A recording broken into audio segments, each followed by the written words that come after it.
I've been raising my best friend's daughter on my own since he passed away. One day, as I was dropping my daughter off at daycare as usual, I unexpectedly ran into someone I never thought I'd see again. It was my ex-girlfriend, who had broken up with me unilaterally 7 years ago. She looks exactly like a poor man's daughter, she said, casting a condescending look at my daughter. I could only stand there in silence, staring at her. I'm so glad I dumped a boring guy like you. You probably make next to nothing, right?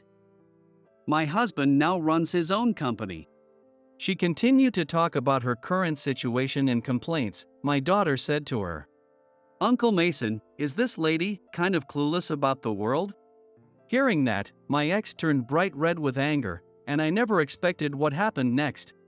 At that time, I had no idea how everything would unfold.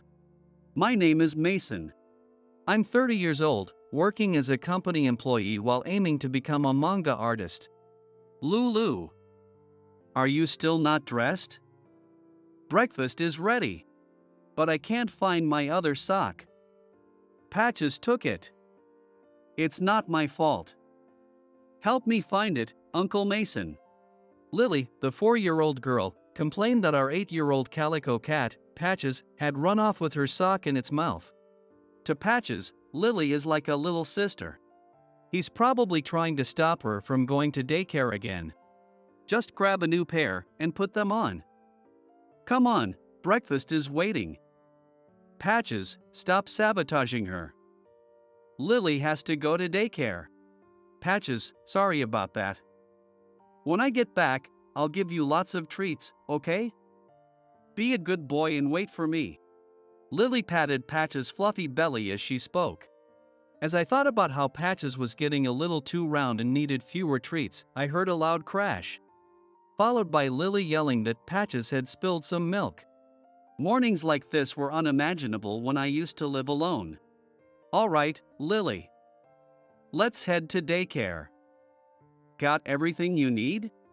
I routinely drop Lily off at daycare on my way to the office in the morning. I never forget anything. Right, it's always me who forgets to pack your things. We're good today, so don't worry. As I slipped on my shoes, my eyes wandered to a framed photo sitting on the shelf above the shoe rack. Let's say goodbye to your mom and dad before we leave. Okay. Bye-bye, Mommy, Daddy. See you later. I winked at the photo before heading out the door. The picture showed Lily's biological parents. 2 years ago, they lost their lives in a tragic accident. Lily's father, Tate, was my best friend. We had met in high school. Back then, I was what people might call an introvert, and I didn't have any close friends at school. With no one to talk to during breaks, I spent my time quietly drawing in my notebook. I had loved drawing since I was a kid, and my childhood dream was to become a manga artist. At some point, though, I began to see it as nothing more than a pipe dream, far from attainable reality. While all my classmates are having a good time with their friends, I, who draw pictures silently, become a prey for the cheerful crowd. Hey, this guy's drawing manga. What a nerd. I can't stand nerds. Same here. Totally lame. Hey, nerd boy, why don't you draw some sexy girls instead of this lame stuff? Then maybe we take a look. Wow, that's messed up, dude. They'd snatch my notebook and mock me. I wanted to speak up, but I would just endure it with a forced smile. That way, I could avoid making waves and remain invisible.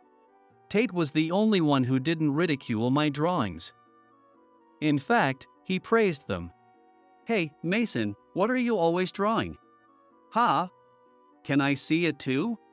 Being the target of teasing by the popular kids, I hesitated, fearing Tate might mock me as well. But seeing the genuine curiosity on his face, I cautiously handed him my notebook. What?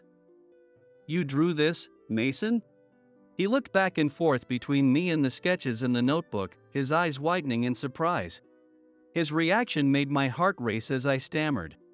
Yeah. I did. Tate's eyes lit up even more as he turned to me, his voice brimming with excitement. This is amazing. Mason, you should totally become a manga artist.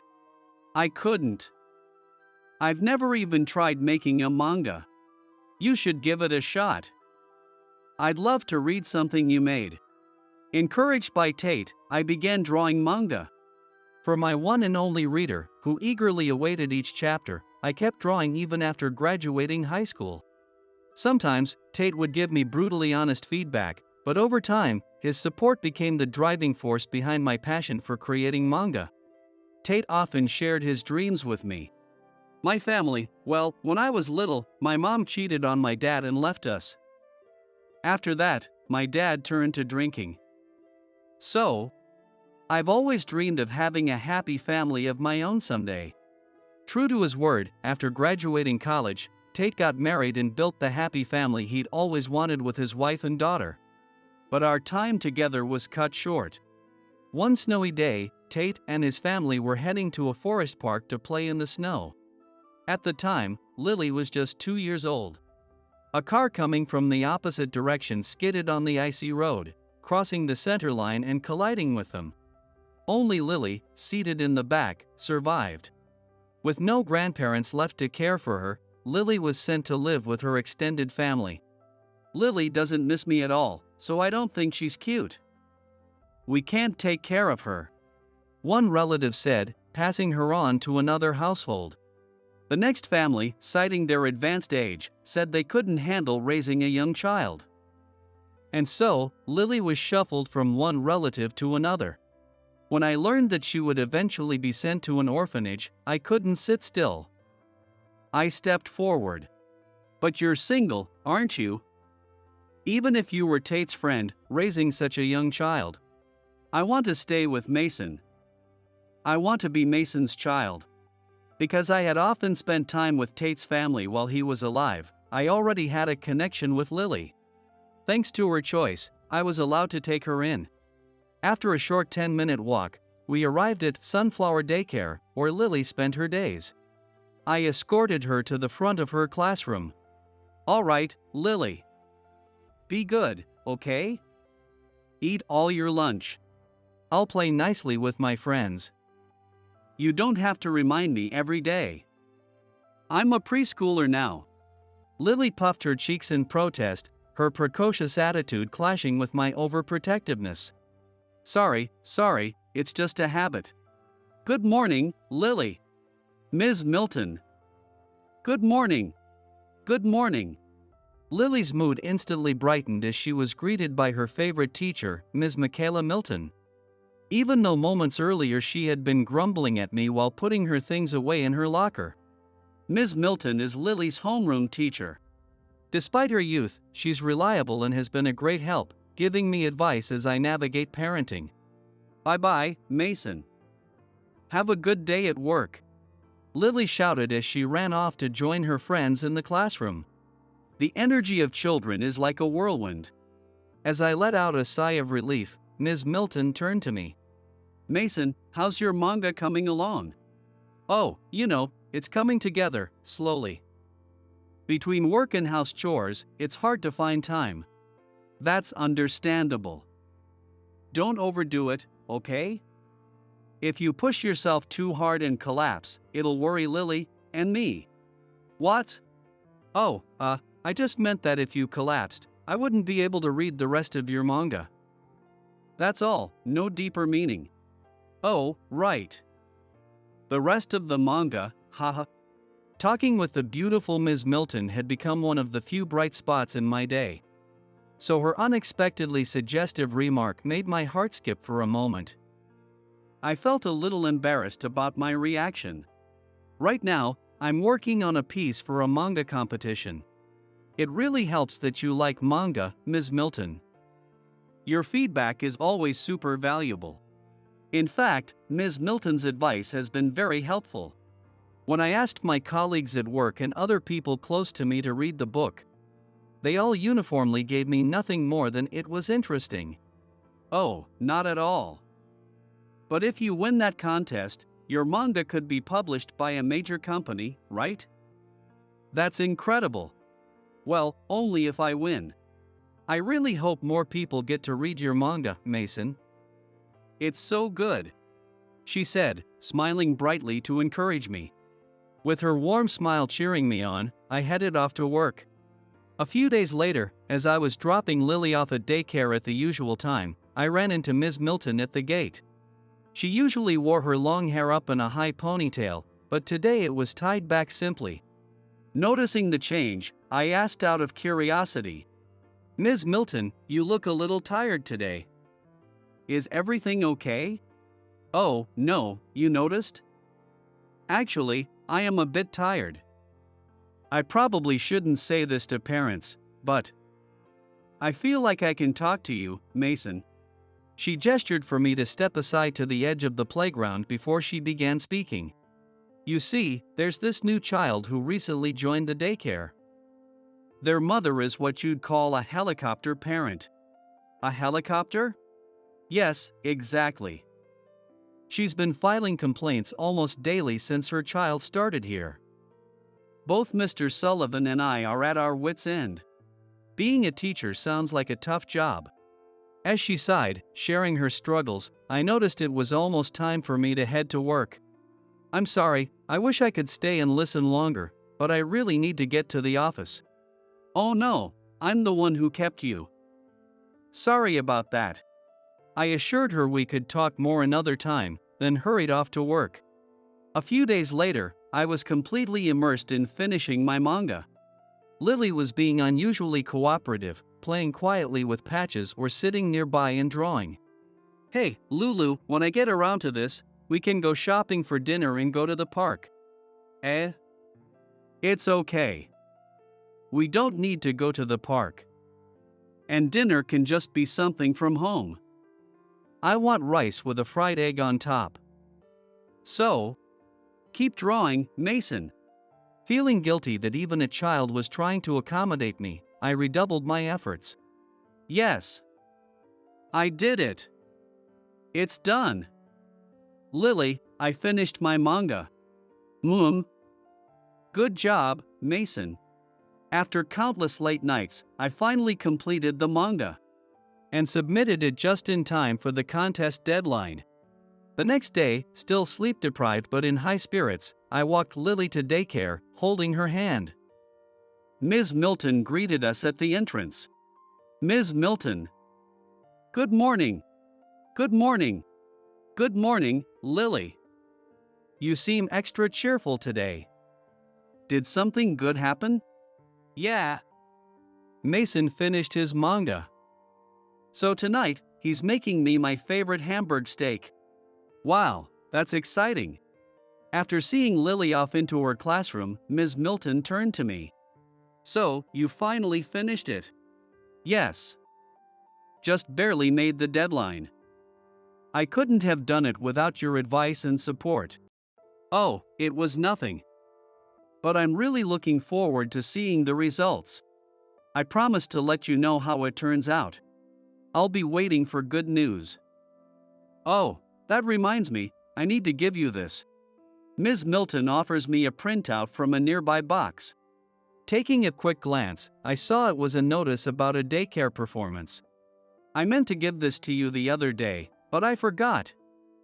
"Did Lily mention anything about the upcoming performance?" "No, she hasn't mentioned anything like that." "I thought so." "What do you mean by that?" "Well, as the handout mentions, the performance will be on a weekday. I think Lily might be worried about your work schedule.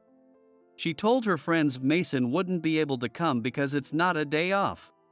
That little, always worrying about me. Please don't be upset with her. I think she's just concerned that you might get into trouble at work if you take a day off." 4 kids. Even things that seem small to us adults can feel very important. I see your point. Of course, I'm not upset. I'll make sure Lily knows it's okay for me to take a day off. By the way, what's her role in the performance? Our class is doing a play of Goldilocks and the Three Bears. Lily is playing Goldilocks. You have to come see her. It'll mean so much to her. Plus, Her costume is absolutely adorable, so look forward to it. I will. That evening, I told Lily that I'd be taking the day off to watch her performance. Then, as expected, Lily was worried about me taking time off work, but when I assured her it was fine, she was overjoyed. She spent the rest of the night excitedly talking about the play until she finally drifted off to sleep. On the morning of the performance, I stood in the entryway, watching Lily's hair as she put on her shoes. The daycare had requested that the children come with their hair styled in braids to accommodate the Goldilocks costume. Wow, Lily, you can braid your own hair now? You've grown up so much. Last night, Lily told me, wake me up a little earlier than usual. So I woke her up 30 minutes early this morning. I am pathetic, but I can't braid, so all I could do was brush her hair as usual, and then Lily started braiding her hair in front of the mirror. And I was so impressed with how much she had grown. Of course I can. This is easy. Ms. Milton taught me, and I practiced a lot. I see. You're growing up so fast, Lily. Tate, your precious daughter is. I said, turning to the photo of Tate on the console table. I winked at it before heading out the door. As I locked the door, I noticed Lily peeking into the mailbox. I rush her, who is doing something troublesome in the busy morning. What are you doing, Lily? If we don't leave now, we'll be late for the performance. And remember, seating for parents is first come, first served. Let's hurry up and get a good spot. You can check the mail later. I took her hand, closed the mailbox, and walked quickly toward the daycare. I was determined to get a prime seat to capture the best photos and videos of Lily. When we arrived at the daycare, I escorted Lily to the entrance, only to run into an unexpected person. Lucy. It was Lucy, my ex-girlfriend. Well, if it isn't Mason. What are you doing here, with a kid? Her gaze shifted to Lily, and she smirked. She looks exactly like a poor man's daughter. Annoyed but wanting to avoid a scene in front of Lily, I bit back my retort. Taking my silence as permission to continue, Lucy launched into a tirade. We recently moved into a new house nearby, so I enrolled my son in this daycare. But honestly, this place is awful. The teachers are poorly trained. The facilities are outdated, and the staff's attitude is just terrible. Especially my son's teacher, who is just young and has nothing going for her. I've already asked Ms. Sullivan to replace her. Hearing this, I realized Lucy must be the so-called helicopter parent Ms. Milton had mentioned. What's with the silence? Say something. You're as boring as ever. Breaking up with you was the best decision I ever made. Her smug tone finally pushed me to respond. Please don't talk like that in front of children, I said, not wanting Lily to hear more of her nonsense. Lucy, seemingly offended by my comment, shot back in an agitated tone. Oh, stop being so uptight. For your information, my husband runs his own company. He makes good money, and thanks to him, my son and I live a wonderful life. Marrying someone like you, with your meager salary, would have been a huge mistake. Her temper seems to be the same as it always was. Lucy flippantly looks down on me and giggles with a silly expression on her face. I remember that I was never good at this part of her. We had dated 7 years ago. Back when I was fresh out of college and just starting my career. I'd met Lucy at a mixer, reluctantly dragged along by my colleague Sydney. Having never joined clubs or dated in college, I wasn't used to talking to women and was inexperienced in relationships. Is this seat taken? She had asked during one of the mixer's many seat rotations, pointing to the empty spot next to me. That was how I first met Lucy. The soft and charming aura of Lucy made my heart race. What? You graduated from H University, Mason? That's amazing. When I mentioned my alma mater after she repeatedly asked, her eyes lit up, and, perhaps tipsy, she leaned in closer to me. It's not that impressive, really. Sydney teased me as I responded with a surprised look on my face at the sudden contact with a woman. Don't be so modest. Mason's the first University grad in our company's history. The higher-ups have high expectations for him. Lucy, if you're interested, now's your chance. Oh, stop it. Don't say things like that. Sydney, are you drunk? Quit teasing us already. That was how Lucy and I first met, and soon after, she pursued me, leading to our relationship. At first, things seemed to be going well, but there were moments when I felt we weren't quite on the same wavelength. So, Mason, if we got married, what kind of house would you want to live in? Wait, married? Isn't it a little early to be talking about that? We've only been dating for 3 months. Don't you think we should get to know each other better first? You're so boring sometimes. It doesn't hurt to imagine what kind of house we'd have. I guess, just a normal house? Forget it. Whenever things didn't go her way, Lucy would get upset, and calming her down was always exhausting. 6 months into our relationship, she broke up with me out of the blue. What do you mean you want to become a manga artist? You've never mentioned that before. She shouted one day while we were out shopping for her birthday gift. After indulging her whims all day, we decided to take a break at a cafe. That's when I casually brought it up, only for her to explode. Calm down, Lucy. People are staring. I don't care. Why would you want to be a manga artist? It's been my dream since I was a kid. I'm still working my day job now, but I hope to debut as a manga artist someday. You've got to be kidding me. I started dating you because I thought you had a bright future ahead of you as a University graduate. I want to be rich and live a luxurious life, not throw it all away on some ridiculous dream. Are you stupid? So, that's how you saw me all along? Yes. I thought you were destined for success. There's no point in staying with you now. We're done, she declared before storming out of the cafe, leaving me behind. Even now, thinking about that moment fills me with bitterness.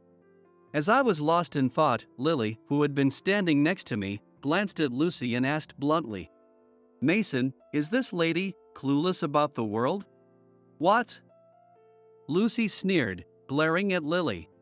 At that moment, Ms. Milton appeared, being led by a few concerned children who had overheard our argument. What's going on here? The children said there was grown-ups arguing. Please, stop this. It's upsetting the children. Even though Lily adored Ms. Milton, she seemed unfazed by her arrival. She is not afraid to speak her mind, even to an irritated Lucy. Mason is going to win the manga contest and become an amazing manga artist. Lucy snorted, looking at Lily with disdain. What nonsense! He's just dreaming. Adults shouldn't cling to silly dreams. It's pathetic. Lily, please don't say things like that in front of others. It's not decided yet, I said, feeling a mix of embarrassment and frustration as my dream was belittled. So I said to Lily as if to tell her off. But Lily shook her head vigorously, clearly upset by my words. No, Mason, you're wrong. What am I wrong about? When we left the house, there was a letter in the mailbox. It had a drawing of Izzy's Big Adventure on it. Izzy's Big Adventure was the flagship manga from the publisher I had submitted my work to. If the envelope really had that illustration, it could only mean one thing, a victory notification. Because they were notified in advance that only the winners would receive notification. Izzy's Big Adventure? That has to be it. Lily, we did it. I won. See? I was right all along. What? You won? That's amazing. Congratulations, Ms. Milton said, beaming as if the achievement were her own. What on earth is going on here? Why are you all acting like fools? Lucy sputtered, utterly baffled by our jubilant reactions. Other parents nearby began to offer their congratulations, adding to Lucy's confusion. One of the mothers turned to Lucy and calmly said, "Excuse me, but saying things like that in front of your child isn't appropriate." "Excuse me? Saying what exactly?" Lucy shot back, her face twisting into an intimidating glare. "Making disparaging remarks about someone else. If you talk like that often, it could negatively influence your child. You should think about how your words might impact them. After all, you're a parent."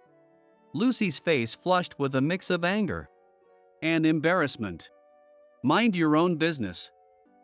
Parents like you, always shoving your opinions about parenting down everyone's throats, are so annoying." The mother is deflated by Lucy's swashbuckling. But another parent stepped in to back her up. "This woman? She's the one who's always cornering Ms. Milton and Ms. Sullivan at pickup time to give them endless lectures. I overheard her once. It was just a non-stop rant about her parenting theories.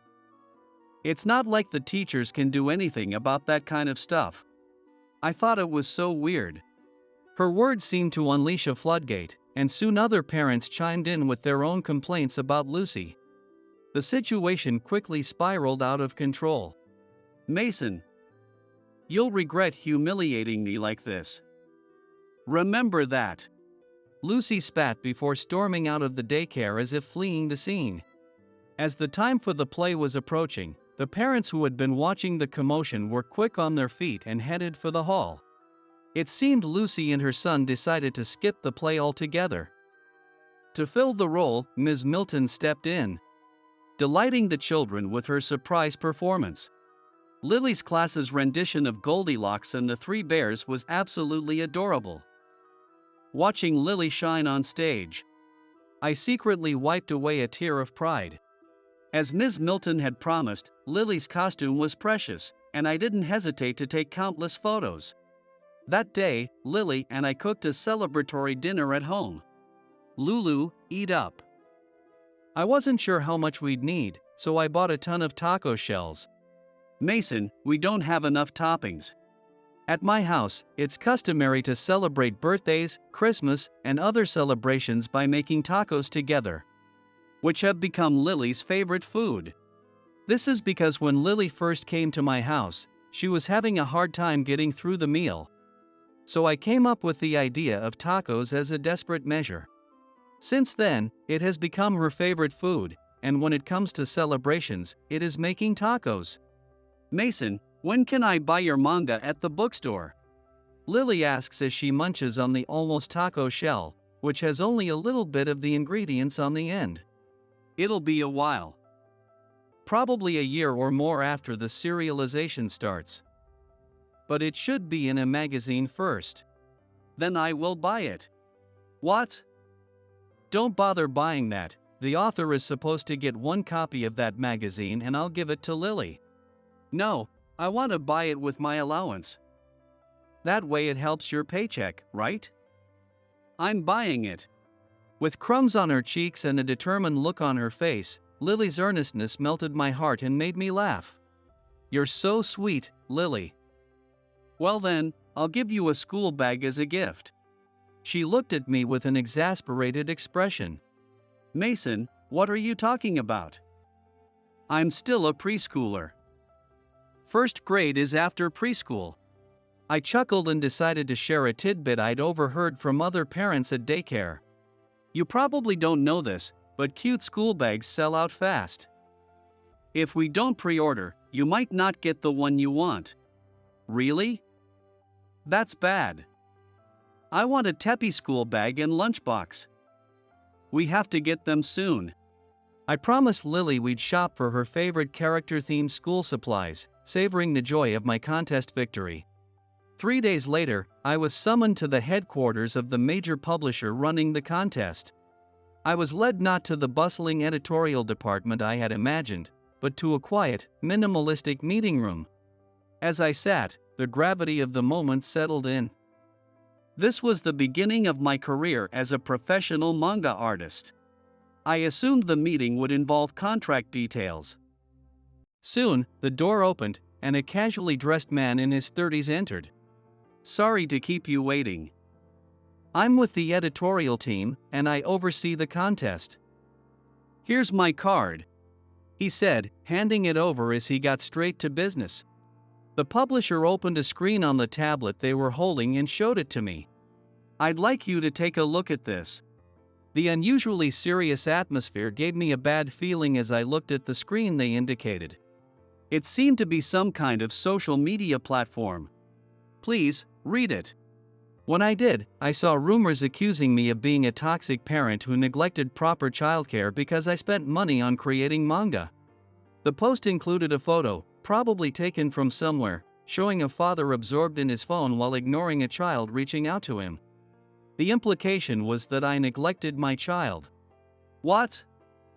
What is this? The publisher frowned and pointed to a number. "Look at this." It was clear from the numbers that the post was being widely shared, with the count rapidly increasing. The person who posted this is an online whistleblower with a huge followers. If you consider the number of shares here, the actual reach could be tens, even hundreds of times greater. Hearing this, I felt the blood drain from my face. My throat went dry. But this isn't true. It's completely baseless slander. How could they say such things? However, the publisher looked at me with a stern expression. "No matter what you say, it's going to be difficult to overturn this. And our company cannot debut someone under such suspicion. Worst case scenario. This could hurt our image and even lead to the cancellation of publications." "So, does this mean?" The publisher shook his head. "Unfortunately, this means we cannot proceed with your debut. We'll have to award the prize to someone else. We thought you had talent. But this is regrettable." With that, he left the room. Out of nowhere, my dream of becoming a manga artist was shattered. Feeling dejected, I headed out to pick up Lily. At the daycare, I forced myself to appear cheerful as I entered the classroom. "Good evening, Lily. I'm here. Let's get ready to go home." "Huh? Mason, you're done with work already?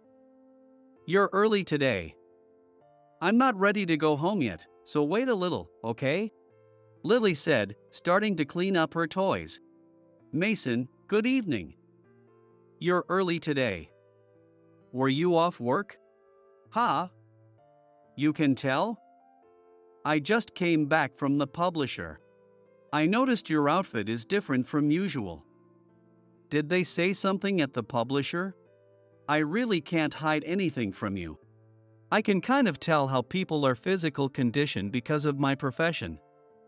You seem to be in low spirits. If you don't mind, I'd like to talk to you." "Well, actually, they canceled my prize in the manga competition." "What? Why?" "Apparently, there's a social media post spreading false rumors about me. The publisher got concerned and decided not to proceed with my debut." "That's awful." Ms. Milton looked deeply saddened, but then she seemed to have an idea. "Mason, I'd like to introduce you to someone soon." 5 days later, on Saturday, I arranged to meet Ms. Milton. "Mason, it's not fair. I want to see Ms. Milton too on a day off." When I told her that I had an appointment to meet with Ms. Milton, Lily started to gag, wanting to go with me. "Today's a serious talk, Lily. You'll stay home. I'm not going to play with Ms. Milton." "Then what are you doing?" "I don't know. She just said there's someone she wants me to meet. Anyway, Grandma's coming to stay with you." "Grandma? Then I'm not going. I'll stay with Grandma." Lily calls my mother Grandma, and my mom dotes on her like her own grandchild. She's thrilled to have a grandchild and often spoils Lily when she visits, much to my frustration. Once I managed to leave Lily with my mom, I headed to the coffee shop near the station where I was supposed to meet Ms. Milton.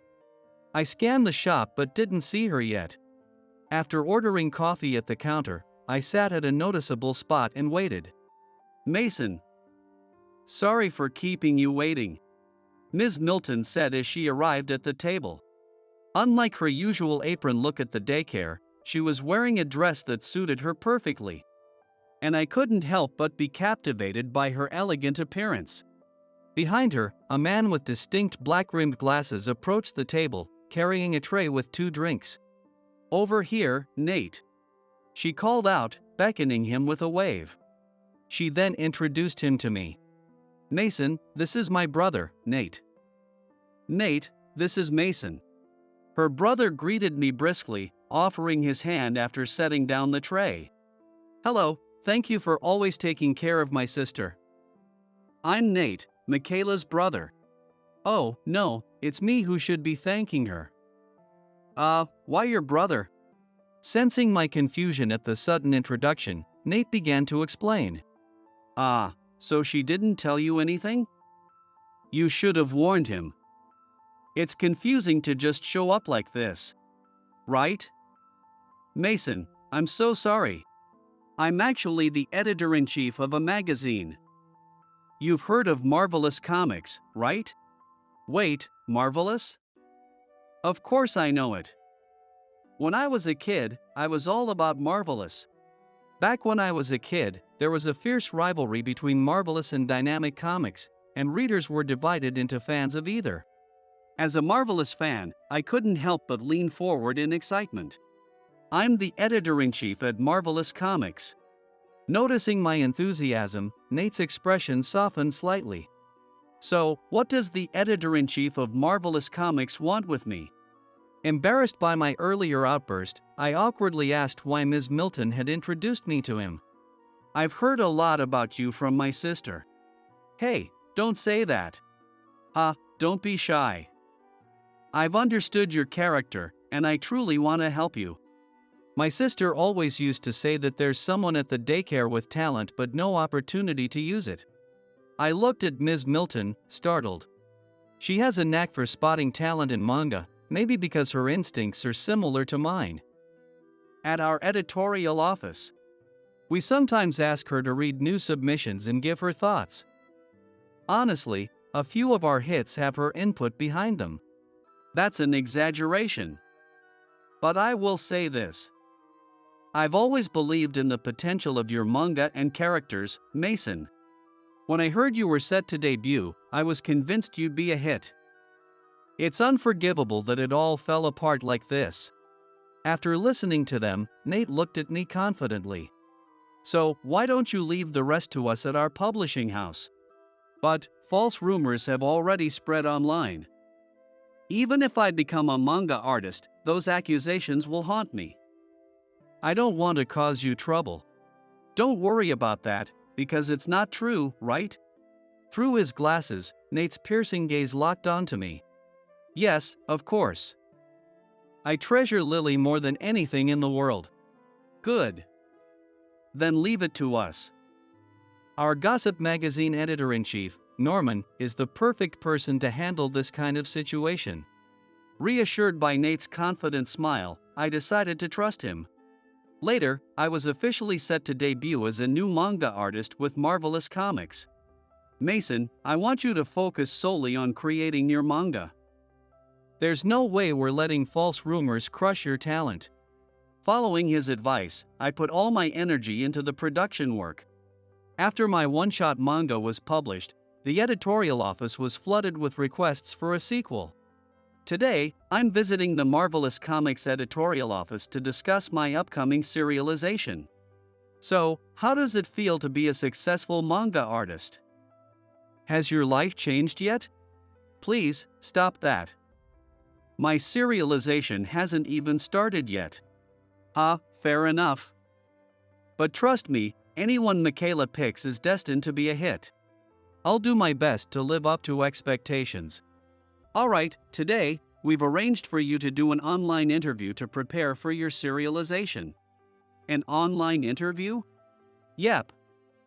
Have you seen our official video channel? No, sorry, I haven't. That's fine.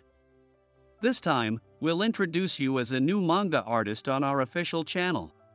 It'll also serve to disprove the false rumors from the ground up. Can we really pull that off? The person who spread those rumors has 200,000 followers. Nate smirked confidently and raised 3 fingers. Our reach is 3 million. I'm confident your fans will spread the truth. Trusting his words, I agreed to the online interview. For today's video, we're thrilled to have the rising star, Mason, who just made a dazzling debut. Mason, thanks for joining us today. The sudden high-energy introduction caught me off guard. Being naturally introverted, I couldn't help but flinch. Oh, yes. Thank you for having me. What's this? Mason, you've got quite the charmingly natural vibe.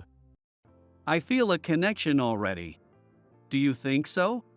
As I was chatting with Nate in the meeting booth, a young editor appeared and began filming the interview. Unprepared, I stumbled through the start of the interview. About 10 minutes into the conversation, the interviewer brought up the false rumors. By the way, Mason, you previously won a manga competition with another publisher, didn't you? Yes. I won and was supposed to debut, but it was cancelled at the last minute. That was because of that leaked private life post on social media, right? Yes, it was all lies. Lies, you say? Could you elaborate? First of all, my daughter is not my biological child. She's the child of my best friend from high school, who passed away. Does that mean her parents? They died in an accident. I took her in. She's about to start elementary school. So we recently went shopping for school supplies featuring her favorite character, Teppy. She loves tacos, and we often make them together. It's kind of our thing. Oh, and I still can't do braids, she beat me to it. We've only been living together for 2 years. But we're already family. Just hearing that, I can feel the warmth of your bond. That makes me happy to hear. I pour all my love into her and put her first, always. It's my way of honoring my best friend. Thank you for sharing such a heartfelt story today. I'm looking forward to your future success. With that, the interview ended. A few days later, just before my serialization began, the interview was uploaded online and quickly surpassed 5 million views. Fans eager for my debut widely shared the video, helping it gain traction. At the same time, the identity of the person who spread the false rumors began to surface. Amidst a flurry of speculation, it was eventually revealed to be Lucy. Apparently there was evidence and it was certain.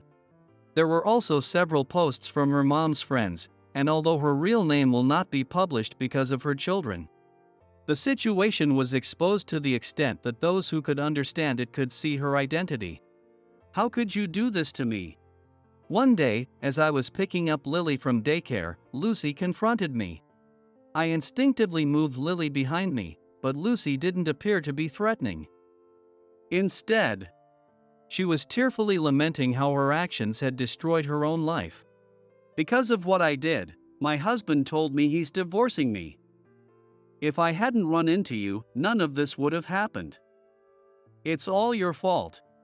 Now he's threatening to take custody of my son. What am I supposed to do?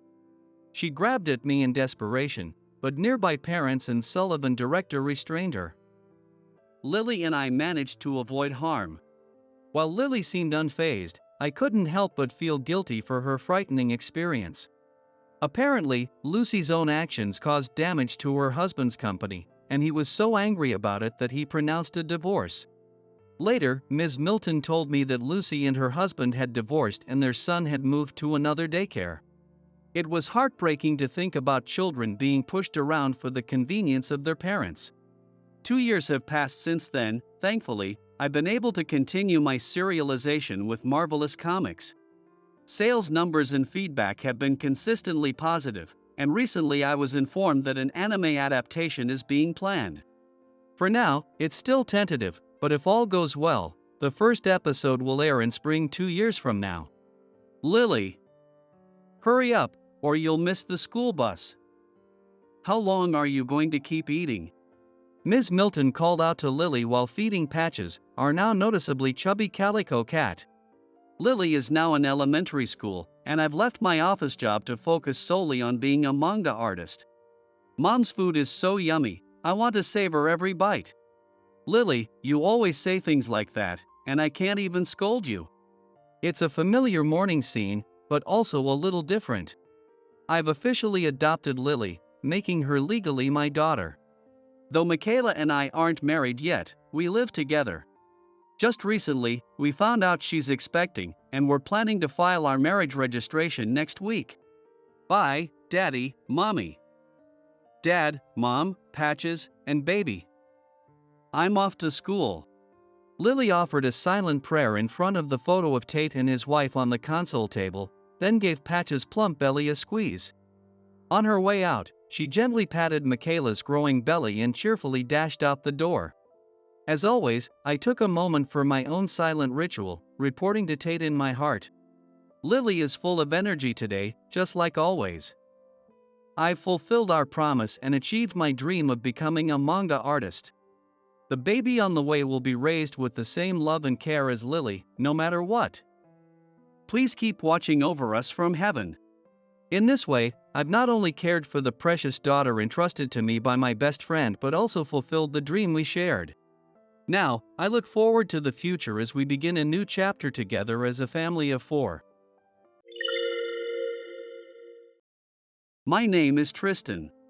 From the outside, I was just another worthless thug. I spent my days fighting, convinced that brute strength was everything. One day, though, I found myself stepping into the world of the gang.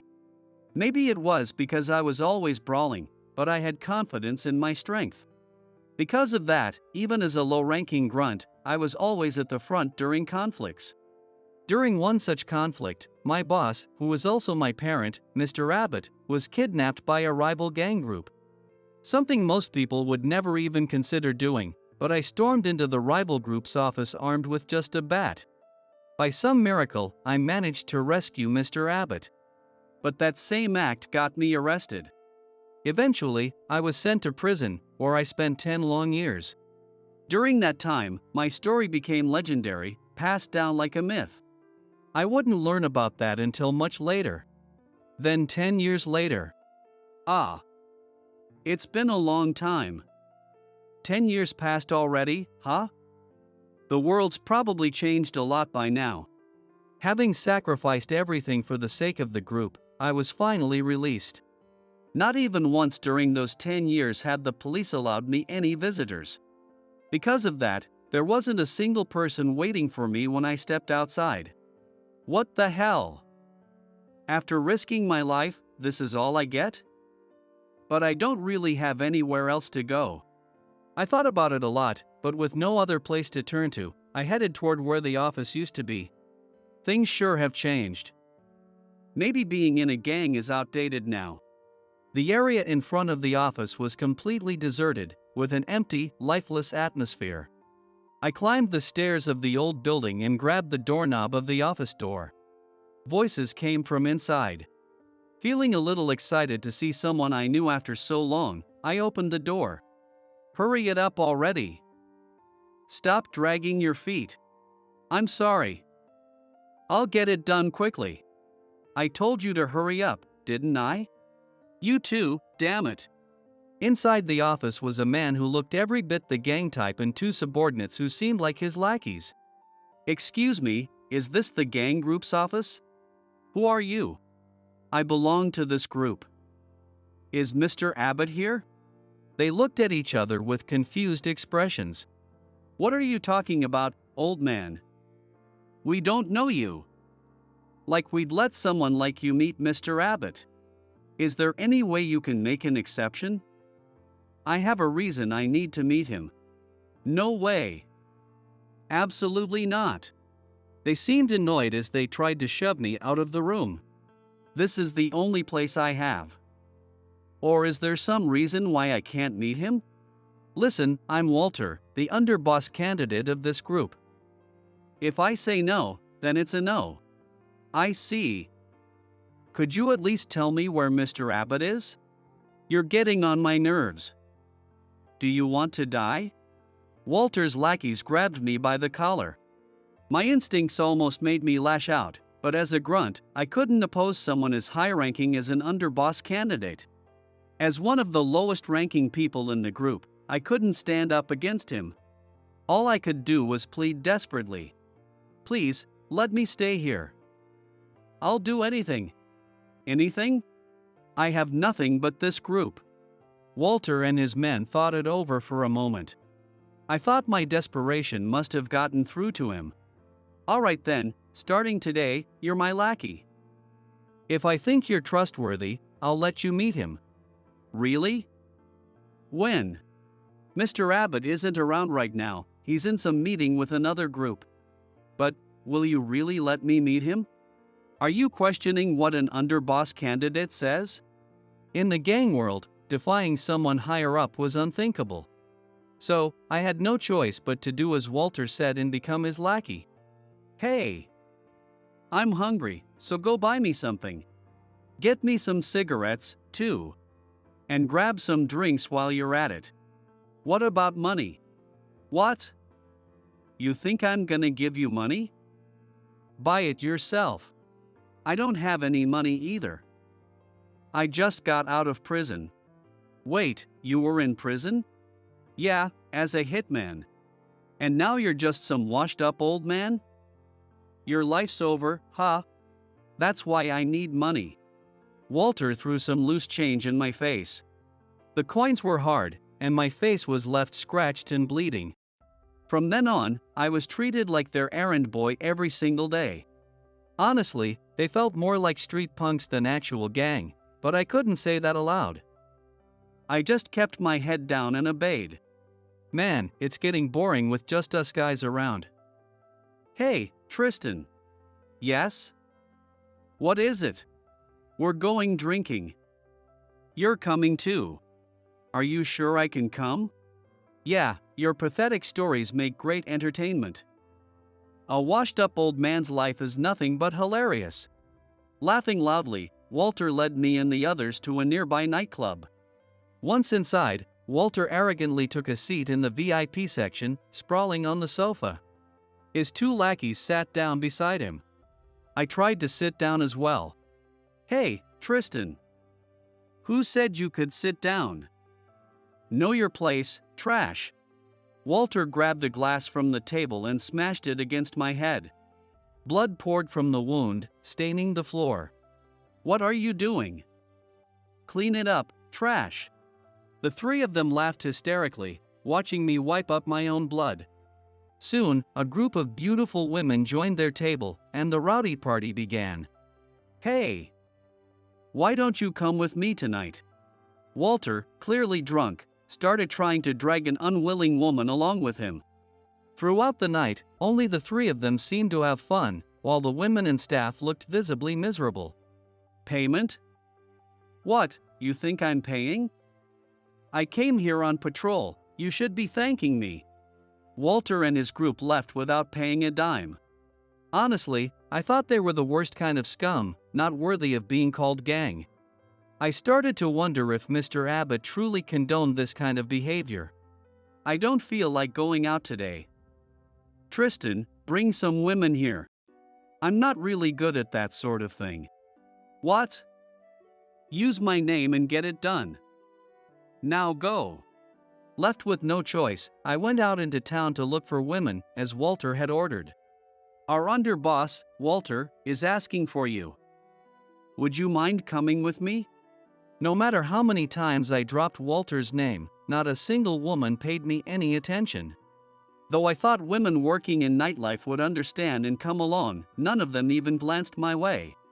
Is that guy really an underboss candidate? It had been nearly a month since I became Walter's lackey. There were no signs of me being allowed to meet Mr. Abbott, and I spent my days in the Baron office doing nothing. Finally, I decided to confront Walter. Walter, when exactly am I going to meet Mr. Abbott? Mr. Abbott is out right now. I don't know when he'll be back. But leaving the office unattended for a month is pretty unusual, isn't it? Shut up. Don't talk like you know everything, punk. Walter punched me hard in the face. For a moment, I almost fought back but managed to hold myself in check. What's with that rebellious look in your eyes? Looks like I need to teach you a lesson. Walter and his lackeys, treating me like a punching bag, hit me as much as they wanted. Man, this is getting boring.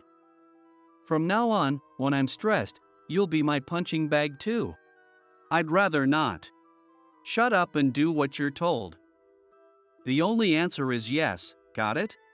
From then on, I wasn't just their errand boy, I became their personal punching bag. Every day, I was beaten and forced to do all their dirty work.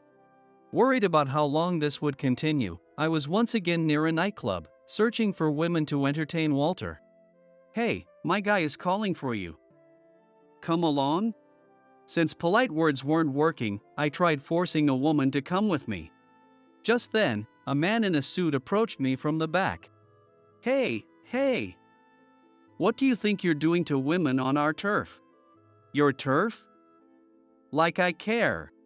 I tried to ignore him and leave the scene. But the man who had called out to me kicked me from behind. What the hell? I'll beat the crap out of you.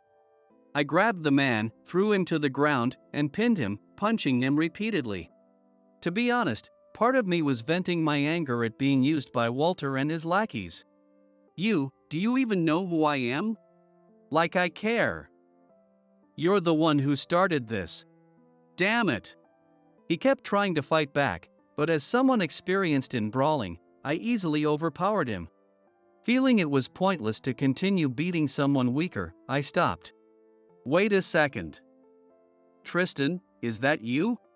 Who the hell are you? It's me, Simon. I used to be your lackey. Don't tell me you've forgotten. But wait, why are you here? The man speaking to me was Simon, someone I had taken under my wing before I went to prison 10 years ago. Back then, he wore flashy, shabby clothes and looked weak, the complete opposite of the suited man in front of me. What are you doing here? I'm an executive gang member now. You? An executiver? You used to be so scrawny. Well, 10 years can change a lot, right? Getting out of prison and finding this is probably the most shocking thing so far. Speaking of which, I need to tell you something now that we've finally met. Simon started speaking with a guilty look on his face. I think I messed up the day I was supposed to pick you up. When I went to the prison the day after, you were already gone. And I didn't know what to do. So, the reason no one came to get me was because you screwed up? Yeah. I'm really sorry. Though irritated, I calmed myself and asked him. Do you know someone named Walter, since you're an executive? Walter? Some big shot? Not really. When no one came to pick me up, I went to the office and met this guy claiming to be the underboss candidate named Walter. I've been working for him since. There's no such thing as an underboss candidate. If you mean Walter. You know him? Yeah, there's a guy named Walter who recently joined under me. He's been tasked with cleaning at the old office. The old office? That's right. While you were in prison, we relocated the office. So, the Walter at the old office is just your new recruit? Probably. Realizing that I had been humiliated by a rookie, I couldn't stay calm. Noticing my reaction, Simon cautiously asked what had happened. I told him everything, my story from the time I was released from prison up until now. I also explained how I was being treated and what kind of attitude Walter had been showing toward me. I can't believe that's what's been happening. I swear, one day I might just kill that guy. Please, handle this peacefully. The cops have been keeping a close eye since your incident. Simon's face tensed up. Then, trembling slightly, he began to explain. Actually, when we relocated the office, the cops raided the old one. We hid some dangerous stuff in a secret compartment there. And that's why we left a young recruit stationed there. So, I just happened to stumble into that mess by bad luck? I didn't know what was happening. I'm sorry. Make sure to keep a close watch on your recruits. I'll be more careful from now on. And what am I supposed to do about this rage I'm feeling? I'll drag him here myself and deal with him if you want. No, I'll handle it. Just beating him up won't straighten them out. Then what will you do? What's the current situation with the executives? If you're one, most of them are probably around your level, right? All the executives know you, Tristan. They were all there during the conflict 10 years ago. So, if I show up, they'll recognize me immediately? Exactly. I decided to call the executives to the office and reveal my identity in front of Walter and his lackeys. Keep my identity a secret from them for now. Bring all the executives who know me to the office soon. Got it. Let's plan for next week. Tell Walter and the others that they're coming to inspect the cleaning or something. That's all you need? Once they figure out who I am, they'll probably be groveling. I hope so. But if they apologize, will you forgive them? Depends on how they apologize. Simon seemed a little confused but trusted my words and didn't argue further. Afterward, I brought back a woman Simon had introduced to me and returned to the office as if nothing had happened. 3 days later, while I was staying at the office as usual, I overheard Walter on the phone, bowing and scraping despite the call being remote. Yes. Yes. Understood. What's up so early in the morning? Listen up, guys. Make sure to clean the place thoroughly. Simon and his team will be visiting the office in 5 days. I played dumb. Will Mr. Abbott be coming as well? I don't care. Don't you understand that you're not ready to meet Mr. Abbott yet? No, I'm here specifically to meet Mr. Abbott. Don't get cocky. We're under a lot of pressure here. Normally, defying them like this would lead to violence, but Walter, seeming genuinely flustered, silently continued cleaning. Is this Simon guy really that scary? Simon is our direct superior, one of the executives. He was once the lackey of that legendary gang member. Legendary gang member? You don't know? Weren't you around back then? Everyone here knows about him. Sorry, I've forgotten a lot about the past.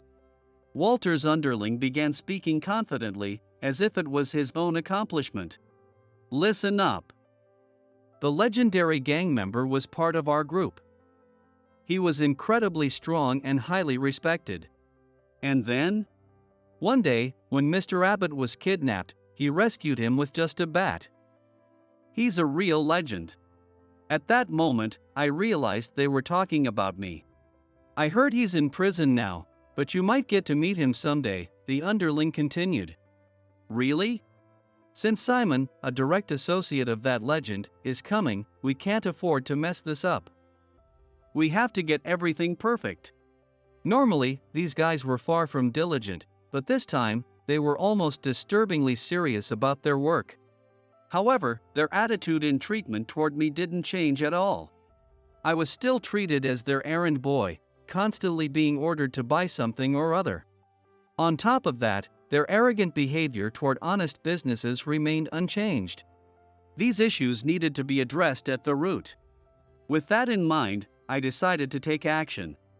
Excuse me. Has this Walter guy, the gang member, ever actually paid for anything? Every shop I visited told me the same thing.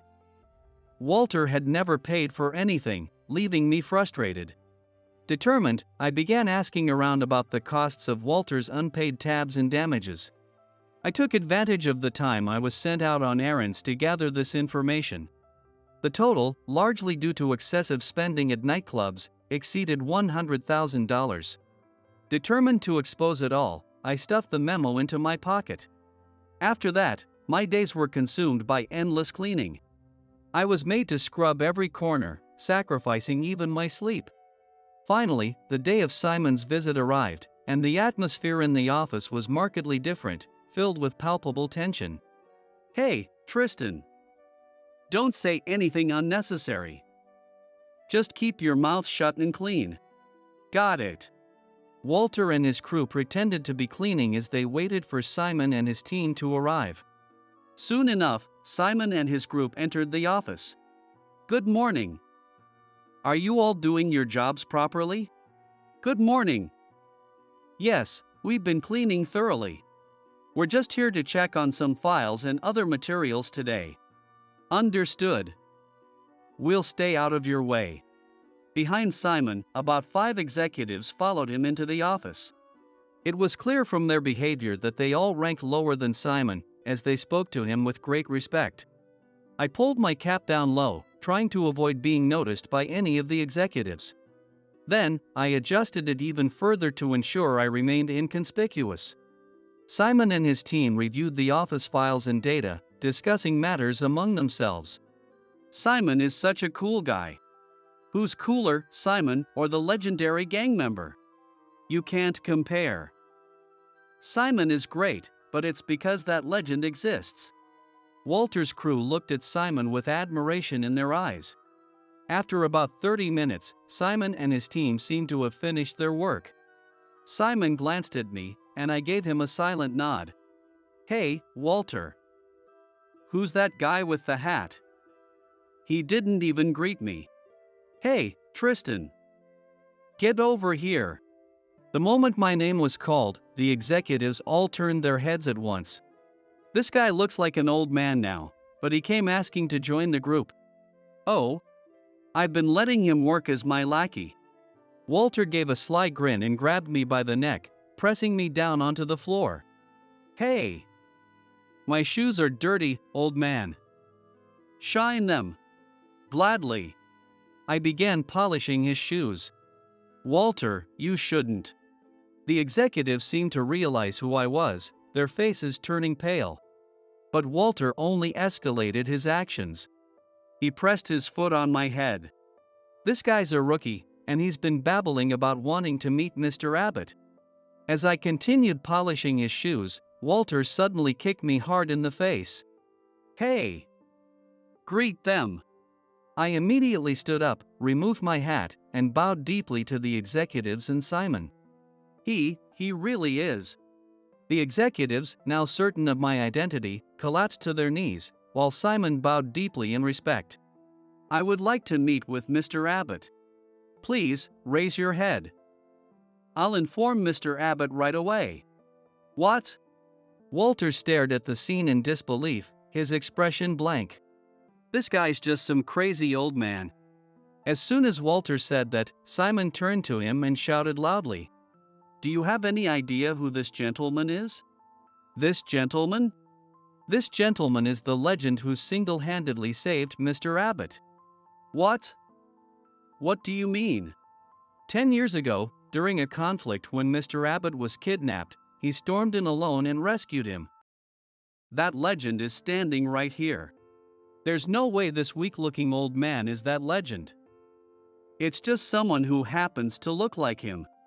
Simon and the executives exchanged glances, their expressions clearly saying, "Don't say anything further." "Hey! You've really had your way with me, haven't you? Don't get cocky just because you're an old man." "Hey, Simon. Can I beat this guy up?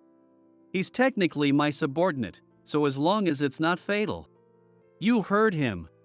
Even after Simon's response, Walter showed no signs of backing down. Instead, he started laughing. "Are you serious? You're really going for it? No way I'm losing to you, to be honest. You'd better stop before it's too late. I won't take responsibility for what happens. Simon, if I beat this old man down, will you officially recognize me and make me an executive or something?"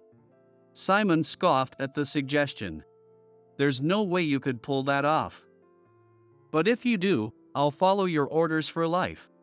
Don't forget you said that." Walter walked toward me with a grin, stopping right in front of me. "Hey, I'll let you throw the first punch. Hit me wherever you want. Are you sure? Don't say I didn't warn you. Shut up. Stop yapping and come at me already." "Alright, don't mind if I do." I drove my fist hard into Walter's solar plexus. His body bent forward like a folding chair, and he collapsed to his knees, clutching his stomach.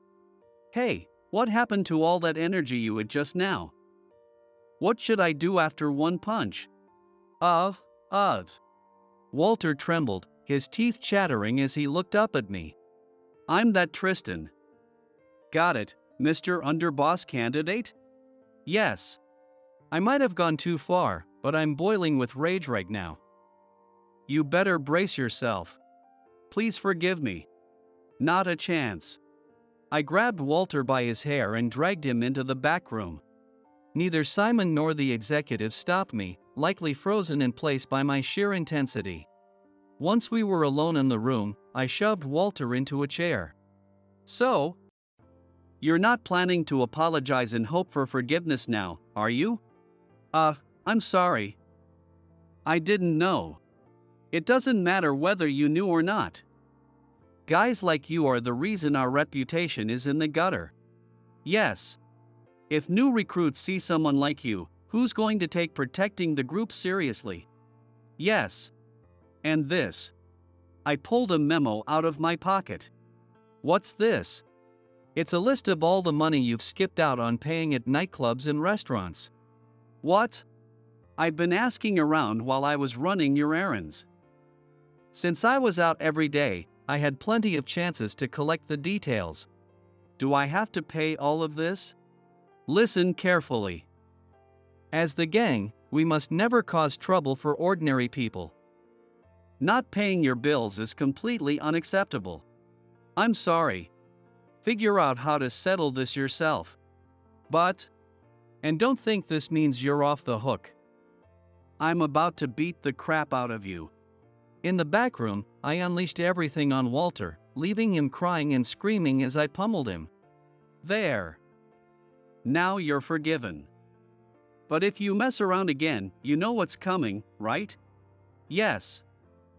"I'm sorry. What about Walter's lackeys? You take responsibility and discipline them." "Understood."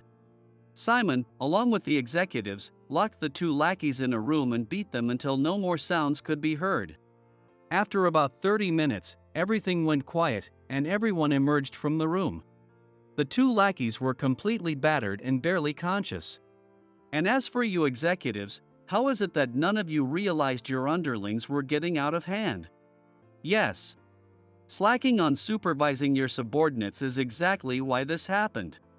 I spent the next hour lecturing the executives on their responsibility. Here's how it's going to work. The debts Walter racked up with civilians will be covered by you seniors. No, it's collective responsibility.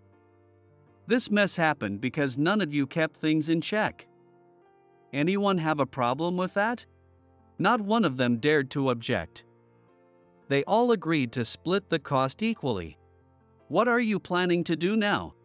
First, I want to properly greet Mr. Abbott. After that, I'll just go with the flow. I headed to the group's real office with Simon. The office had grown enormously, and the number of members had more than doubled. "So this is what it's come to. Actually, after you were arrested for that incident, people started flocking in, wanting to be like you. But you forgot about me. I just mixed up the date. I was looking for you in my own way, you know."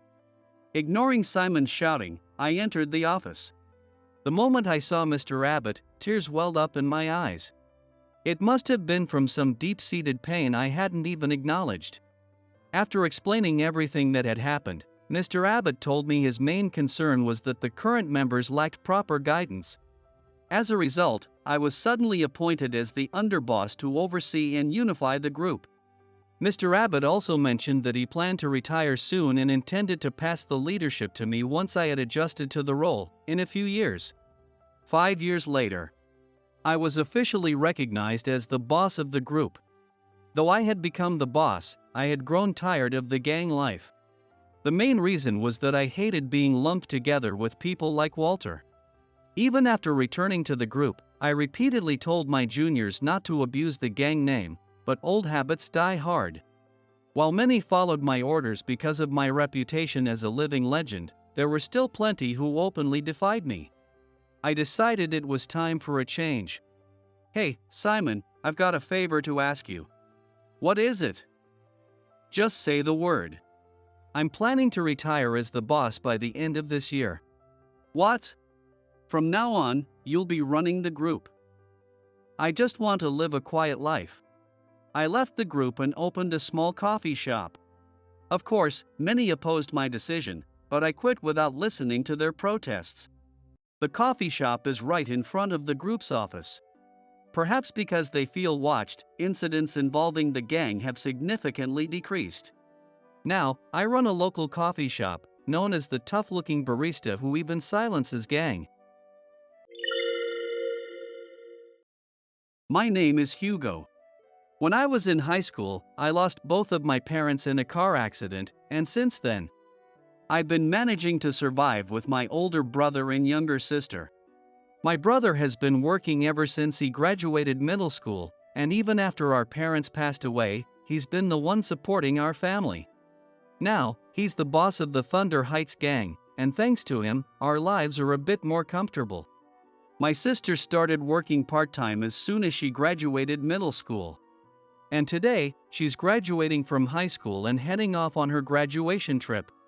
I had the day off, so I decided to see her off at the meeting point. "Thanks, Hugo.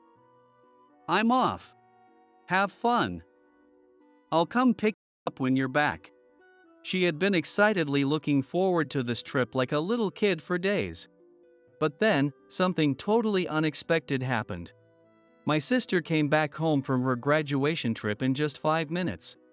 There she was, standing in the doorway, and I couldn't hide my shock. "What happened?" Hearing my loud voice, my brother came rushing over. "What's with all the shouting? What's going on?" "Wait, Yvonne, weren't you supposed to leave for your graduation trip today?" At that moment, she collapsed in tears, sitting down right there in the entranceway. On her suitcase, someone had scrawled in red marker, "Poor orphan, go home." Hey! What the hell is this? Too overwhelmed to speak, she just kept crying, her head hung low. "I know it's hard, but can you tell us what happened?" After a while, she began to calm down and explained what had happened. "This isn't the first time.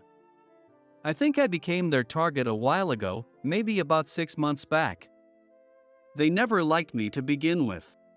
I'm embarrassed to say it, but apparently, I was getting some attention from the younger students, and there were rumors about me. The leader of the group must have felt threatened. She's always been proud of her looks and status, so I guess she couldn't stand me. Just because you're a little pretty, you're getting all this attention and letting it go to your head? You're poor. So act like it and stay out of sight. It's outrageous for someone like you to stand out more than me. Get lost." "What? What do you expect me to do? If you've got something to say, why don't you say it in front of everyone? I'm not full of myself. And I'm not trying to compete with you. You're so arrogant. No one ever stands up to me like you do. Do you want to regret it? Haven't you heard? My dad's in the gang. And not just any gang, he's pretty high-ranking, too. Do you understand what that means? He'll do anything I ask. If I want you gone, you'll disappear. Maybe even your family too. Is that supposed to scare me? I'm just living my life. It doesn't matter who your dad is, I'm not going to bow down to you." Yvonne said that and walked away. She won't be going on that graduation trip. Not a chance. I guess standing up to her like that was a mistake. After that, they kept at it, doing little things every day to bother me. That's been going on for months? Why didn't you tell us? I thought I could handle it. I had good friends, and I figured I'd just endure it until graduation. And today, they took it even further? This writing, too? Yeah, it was her. I knew something would happen, but I thought I could handle it. A few days ago, she even told me directly not to come on the trip. Still, I wasn't going to back down. Then you brought me to the meeting point, and as soon as I arrived, she confronted me. Who's that? Was that person even one of the participants? I thought we agreed she wouldn't come. There's no seat for you here. Too bad. Go call your overprotective brother to come get you. Go play with him at home. The one laughing and saying this was Michelle, the leader of the group bullying Yvonne. I never agreed to that. You're the one who decided that on your own. I said I was going, and I know there's room on the bus. So, I can go. Also, stop insulting my brother, he has nothing to do with this. You're so full of yourself. Why do you keep talking back to me? If you insist on going, pay me $1,000. That's the least you can do. Pay up. And maybe I'll consider letting you come. Maybe. I paid for the trip just like everyone else. I have every right to go. What? You, a poor girl, managed to pay? I thought you couldn't afford it in the first place. Your seat is being used for luggage now. So you might as well give up. Poor people don't have the right to participate. If I tell my dad, he can have you removed from the list in no time. Or are you planning to defy my dad? I told you he's in the gang, didn't I? He's a powerful man. It'd be so easy for him to make you disappear. He'll do anything I ask. So, how about it? Are you scared yet? You still want to go? You being here is just a nuisance for everyone else. Go home and get some sleep. Oh, and as a souvenir, let me autograph this filthy suitcase of yours. Being poor or not has nothing to do with this. And gang? That's irrelevant too. If I decide not to go, will you apologize to me properly? You've insulted my family and everything. If you don't like me so much, why don't you stay behind?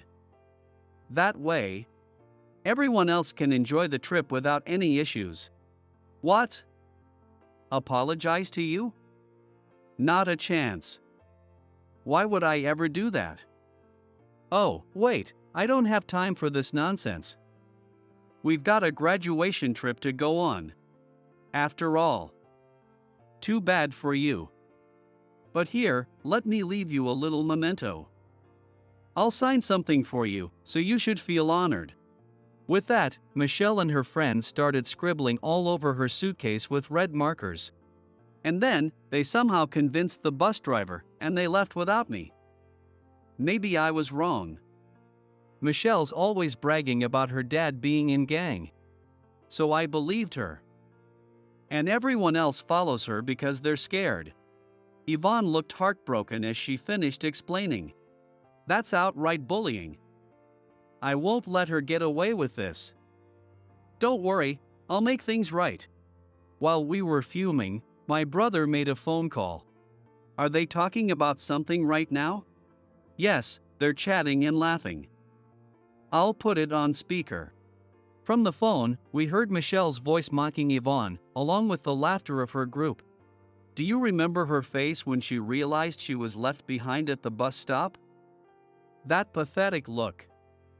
Honestly, I can't believe she even tried to come. What kind of nerve does she have? Poor little orphan. How did she think she could afford a trip like this? Should we keep messing with her whenever we're bored? This trip is off to such a great start. This was the conversation coming through the phone. Take care of those brats. With those words, my brother contacted the bus driver.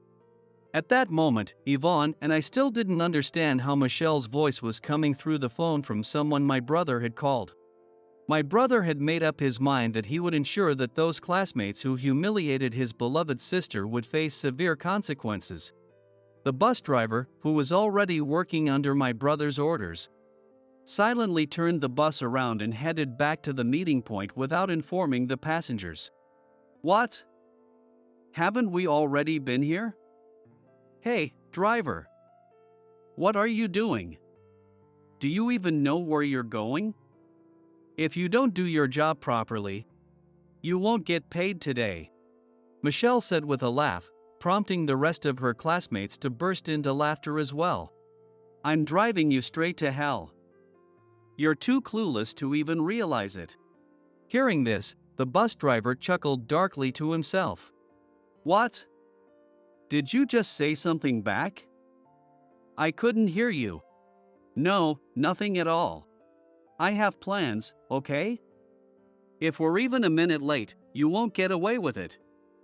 Unlike you, I actually have a busy schedule. Sure thing. What's with this driver? So arrogant. He's just like that other one. Ah, today's such an annoying day. Michelle continued to look down on the bus driver with her condescending attitude. Meanwhile, my brother was explaining his plan to me. Don't worry, Michelle is about to get what she deserves. I'll make sure she knows what happens when she messes with my sister. Who were you calling earlier? I heard you say something about taking care of someone. Is this work related? Actually, the bus driver is one of my subordinates. I couldn't help worrying about an overnight trip, so when I heard there'd be a driver, I asked one of my men to take the job. It just so happened that one of them had a license. I had him keep an eye on Yvonne for me. What? Really? I'm in high school, you know. But then, why did he leave me behind? Exactly. If he had let Yvonne on, she could have just gone with the group. Well, I could have let it slide, but I figured this was a good chance to scare them a bit. Yvonne, don't worry. I'll arrange another graduation trip for you later, but I needed to show them what happens when they mess with my sister. Which is why letting the bus leave without you was part of the plan. I noticed something was off with you a while back and figured something might be happening at school, so I quietly had someone keep an eye on things. And when I found out that kid Michelle was harassing you and heard she'd be on this trip, I knew she'd try to pull something, so I sent my guy in. And by now, they've probably already made it back to the meeting point. So, you noticed I wasn't myself. I thought I was doing a good job of hiding it. Wait, so I'm the only one who didn't notice anything? At that moment, the bus had returned to the meeting point. What? Are we really back here? Didn't you hear me earlier? Do you think you'll get away with this? If you value your life, you'll head straight to the destination right now. Why is everyone going against me today? Hey, driver. Are you even listening to me? At least respond. The driver ignored her completely and sent home the students who hadn't been involved in bullying Yvonne, offering them some plausible excuse. Hey! Why are you ignoring me and sending people home? Not that I care about them, but at least say something. Do you want to lose your job over this? Shut up. With that, he knocked Michelle and two of her accomplices unconscious, blindfolded them, and drove to a remote location. Hey! Wake up already. We've arrived at your destination. The fun starts now. What? It's dark. I can't see anything. Stop shouting. Take off the blindfolds and get off the bus. When they got off, they found themselves surrounded by large, intimidating men. What is the meaning of this? What are you planning to do? We're leaving. Do you have any idea what will happen if my dad finds out about this? Dragging us around like this. You think you'll get away with it? If you need someone to deal with, take these two instead and let me go. It'll be better for you in the long run. Michelle, consumed with rage, shouted furiously. The two classmates were visibly shocked by Michelle's remarks. Ignoring Michelle, the men guided them inside the house and into the living room. Sit here and wait. How long are you going to keep ignoring me? Enough is enough. Why did you bring me to this sketchy place? I'll never forgive you for this. At that moment, my brother, Yvonne, and I entered the room. What? Why is she here? What's going on? And this place, it feels like one of my dad's offices. Could this be a gang office too? No way. That can't be. There's no way this poor girl would have any connection to that. What are you doing here? Why are you in a place like this? What's the meaning of this? You've got quite the glare there. What's got you so scared? You've been mocking adults all day, haven't you? Shouldn't be a problem for someone like you. And didn't I say to deal with them? Why bring them here? Are you planning to finish the job in front of us? Finish the job? What are you talking about? I don't understand any of this. And why have you been silent this whole time? My arms are tied. Say something already. She's losing it. I thought about dumping her in a river along the way, but I figured we should let her face the truth first. And she needs to bow down and apologize to Yvonne. After that, we'll deal with her properly, maybe by dropping her into a deep canyon somewhere. Don't worry, I'll handle it. How about one last drive, huh? Talk to me. And untie me already. This is enough. I won't forgive any of you. If anyone's getting tossed into a canyon, it'll be you. You've done some terrible things to Yvonne, haven't you? And you laughed while mocking her too, didn't you? What? What are you talking about? Are you saying this girl said that? Michelle glared sharply at Yvonne as she spoke. Are you still going to pretend you don't know what this is about? I threw the suitcase at the ground in front of Michelle and her two accomplices. Ah! What are you doing? That's dangerous. We don't know anything. Right? We don't remember anything like this, do we? Hey, you two. Tell them it wasn't us. These guys have got the wrong idea, don't they? Come on, say something. Michelle exchanged glances with her two classmates, trying to deny everything. But the other two looked as if they were ready to confess and apologize immediately. Who else but you would do something like this? Yvonne spoke mercilessly. Normally, she was calm and gentle, but today was different. Wait. Are you saying you were being bullied? Is that why you didn't come on the trip today? We were all worried about you, you know. It's horrible that someone would do this. Oh, so you're going to play innocent? Do you think I don't know what's going on here? You really think you can get away with this? Even now, are you trying to lie your way out of responsibility? How pathetic. And don't forget, the driver saw everything, including you writing on that suitcase. I was foolish to think you might reflect on what you've done. Instead, you're trying to pin this on someone else? You're unbelievable. Unbelievable? Sure, I'll admit I've done some wrong, and I was going to apologize for that. But don't exaggerate this into something it's not. It was just a joke, wasn't it? Michelle looked at her two classmates, seeking their agreement. The two avoided her gaze, looking down in awkward silence. They don't seem to agree with you, do they? I bet they couldn't stand up to you. Of course, I can't forgive them either. But at least they're willing to admit their faults and apologize. It's clear just from watching. What do you know about these two? I've spent more time with them than you. I understand them better.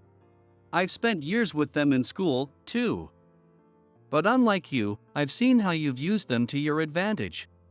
Only to sacrifice them in the end and try to save yourself. Did you think no one noticed? I saw everything. Used them? How dare you make it sound so bad?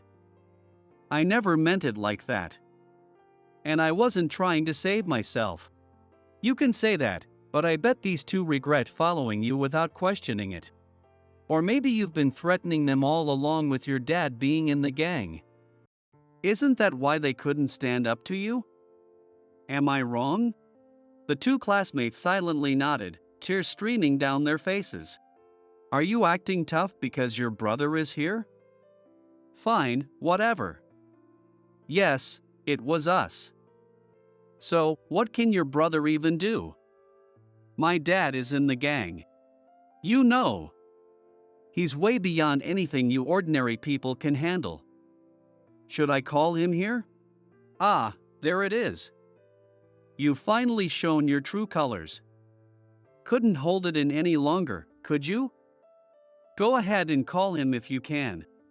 Let's see what he can do. You think you have a future after this? You'll regret this, I promise. You brought this on yourself. Ah, fine, just untie me already. Oh, I'll regret something, all right.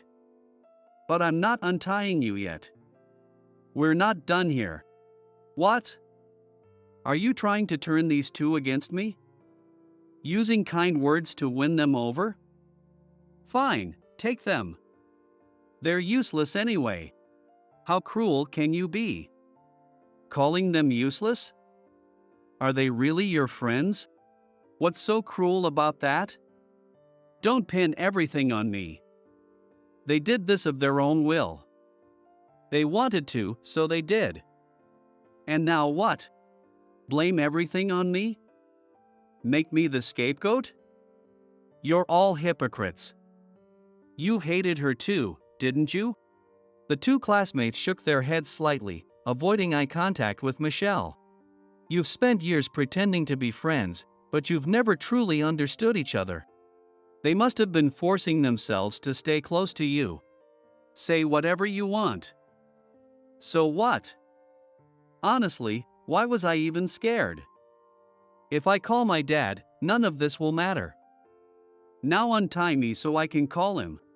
To me, it was obvious Michelle was trying to act composed, but she was far from it. Is this high-ranking gang father of hers this guy? As my brother smirked, one of his subordinates brought a man in from the back. The man was badly beaten, his arms tied, and his mouth bleeding so badly he couldn't speak. Who is that? Let me make one thing clear, my dad isn't the kind of man who would let himself get beaten up like that. I don't know who you dragged in here, but do you really think I'd be fooled by this? I'm not the kind of girl to get scared over something like this. I've got nerves of steel, you know? If this was your attempt to intimidate me, too bad. That guy's already done for. Why don't you put him out of his misery? The man tried desperately to signal something to Michelle, shaking his head vigorously, but no words came out. What's with this guy? He's kind of creepy. Is he trying to ask me for help or something? You seriously can't even recognize your own dad? Look at this. Does this bracelet look familiar to you? That's my dad's. Wait, is it really him? No, that can't be. My dad is strong. And how would thugs like you even get to him and do something like this? My dad is an important man, far above your level. He doesn't even exist in the same world as people like you. The man nodded repeatedly, confirming my brother's words. Are you serious? This is awful. Why would you do this? My dad has nothing to do with this. You probably ganged up on him and tied him up, didn't you? Such a cowardly way to do things. If you're going to fight, do it one-on-one. Fine, I'll call the police and put an end to all of you. Hearing his daughter's words, her father shook his head vigorously in protest. Your dad doesn't want the police involved, and in a one-on-one fight, this is the result. He's so weak that just one of my men, without a scratch, found him boring to deal with. I don't know why you thought he was strong, but he's not, and no cop is going to take a gang case seriously. In fact, calling them would probably get your dad arrested, especially since he has no status. Maybe he told you he was a boss or a high-ranking member. But in reality, he's just a low-level grunt with no power, no strength, and a history of using his gang title to bully others. Yet cowering when faced with real gang because he knows how weak he truly is, which means he's not the kind of gang you imagined, but just a powerless, ordinary old man. There's no way. My dad couldn't have been beaten like this by just one person. And a low-level grunt? That's a lie. I don't believe it. Say whatever you want. I can't forgive you for insulting my dad. Dad, tell them. This is just a fluke, right? Her father kept his head down, unable to respond. Let him go. He needs treatment. My dad has nothing to do with this. Why would you do something like this to him? Beating him up so badly. Is this what you call a victory? This doesn't count as winning. Someone has to take responsibility, and it starts with the parent. Because of what you've done, your family has to deal with this fallout. Do you understand now? Gang or not, there's always someone stronger. Didn't you say your dad wouldn't stay quiet? Well, he's been taken down. What are you going to do now? You claimed he had influence. And this is where it got him. For the record, I'm not interested in winning or losing. Don't lump me in with you. I just wanted to make you understand. You insulted my family, and I can't let that slide. Just like you can't forgive me for what happened to your dad, I can't forgive you for what you did to my family. Did you think I'd stay silent forever? I have my limits too, and when you cross the line, I won't hold back. I really hate you. I'll never forgive you for this. Once this is over, don't think I'll let it slide, remember that. Don't lump me in with you. I'm different. You talk big about not holding back, but you haven't done anything. You're all talk and no action. You can't do anything by yourself. At that moment, Yvonne slapped Michelle hard across the face. Her bold action took me by surprise. Ow. What do you think you're doing? When I need to, I take action. Don't underestimate me.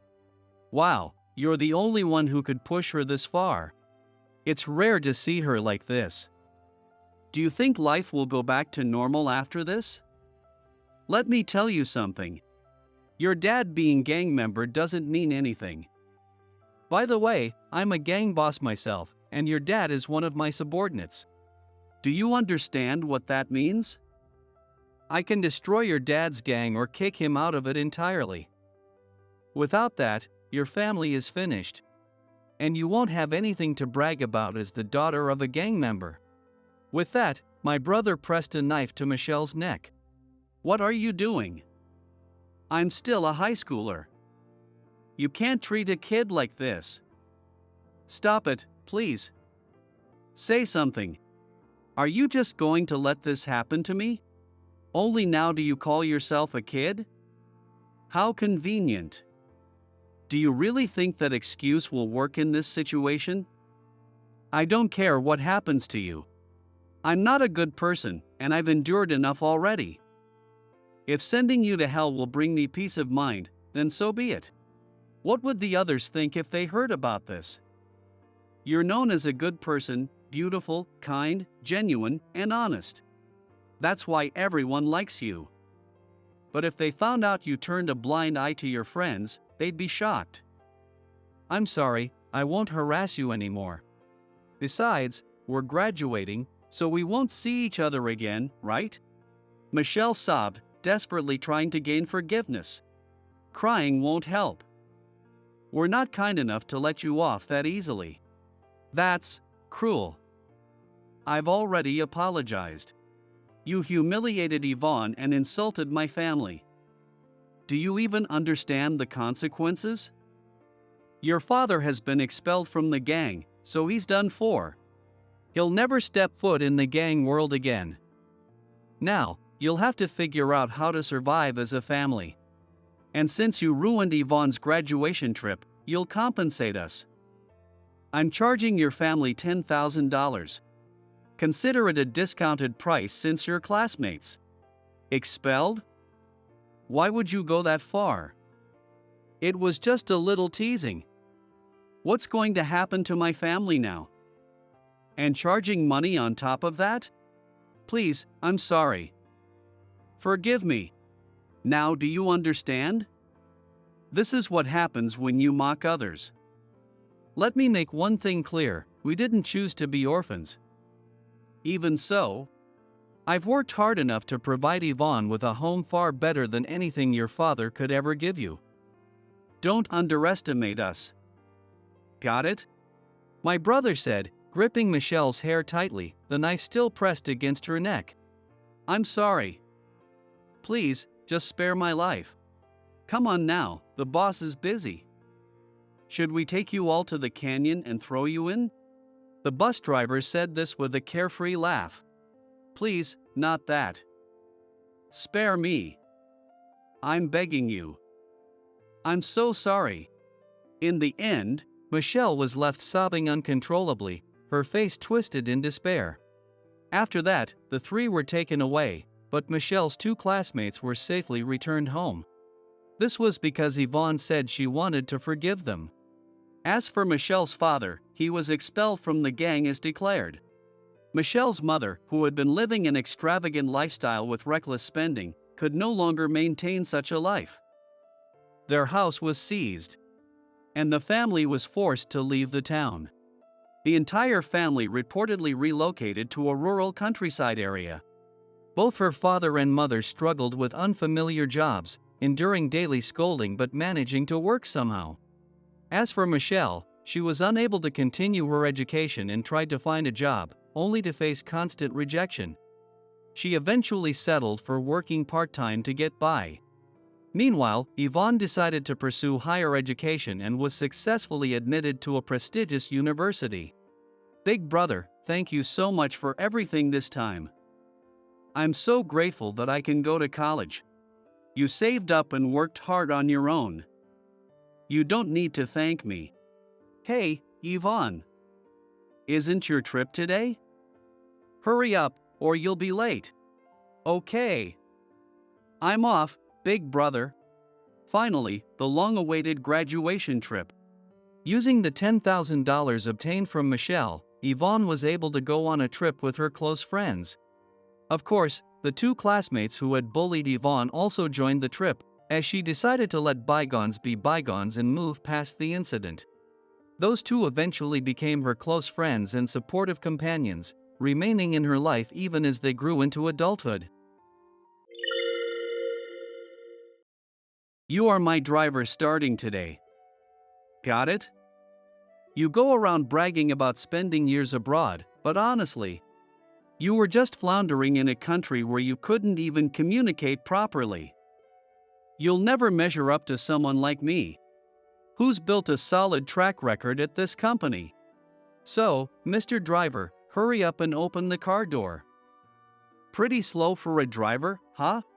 With a sneer on his face, Adam looked down at me, letting out a cruel laugh. This guy is seriously insufferable. No, calm down.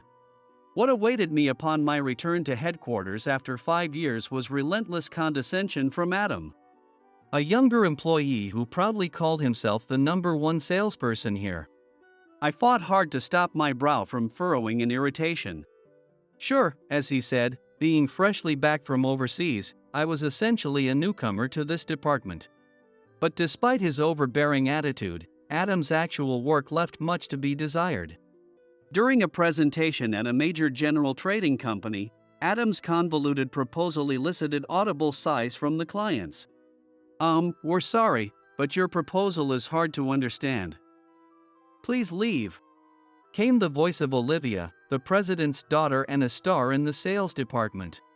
Adam's face turned a deeper shade of red as he stammered, well, that's. Unable to form a coherent response. The prideful Adam, utterly lost for words at a crucial moment, cast a heavy gloom over the meeting room. I found myself standing up. Would you mind if I provided some additional clarification? With clear, concise examples, I managed to explain things in a way that lit up Olivia's eyes. Impressive.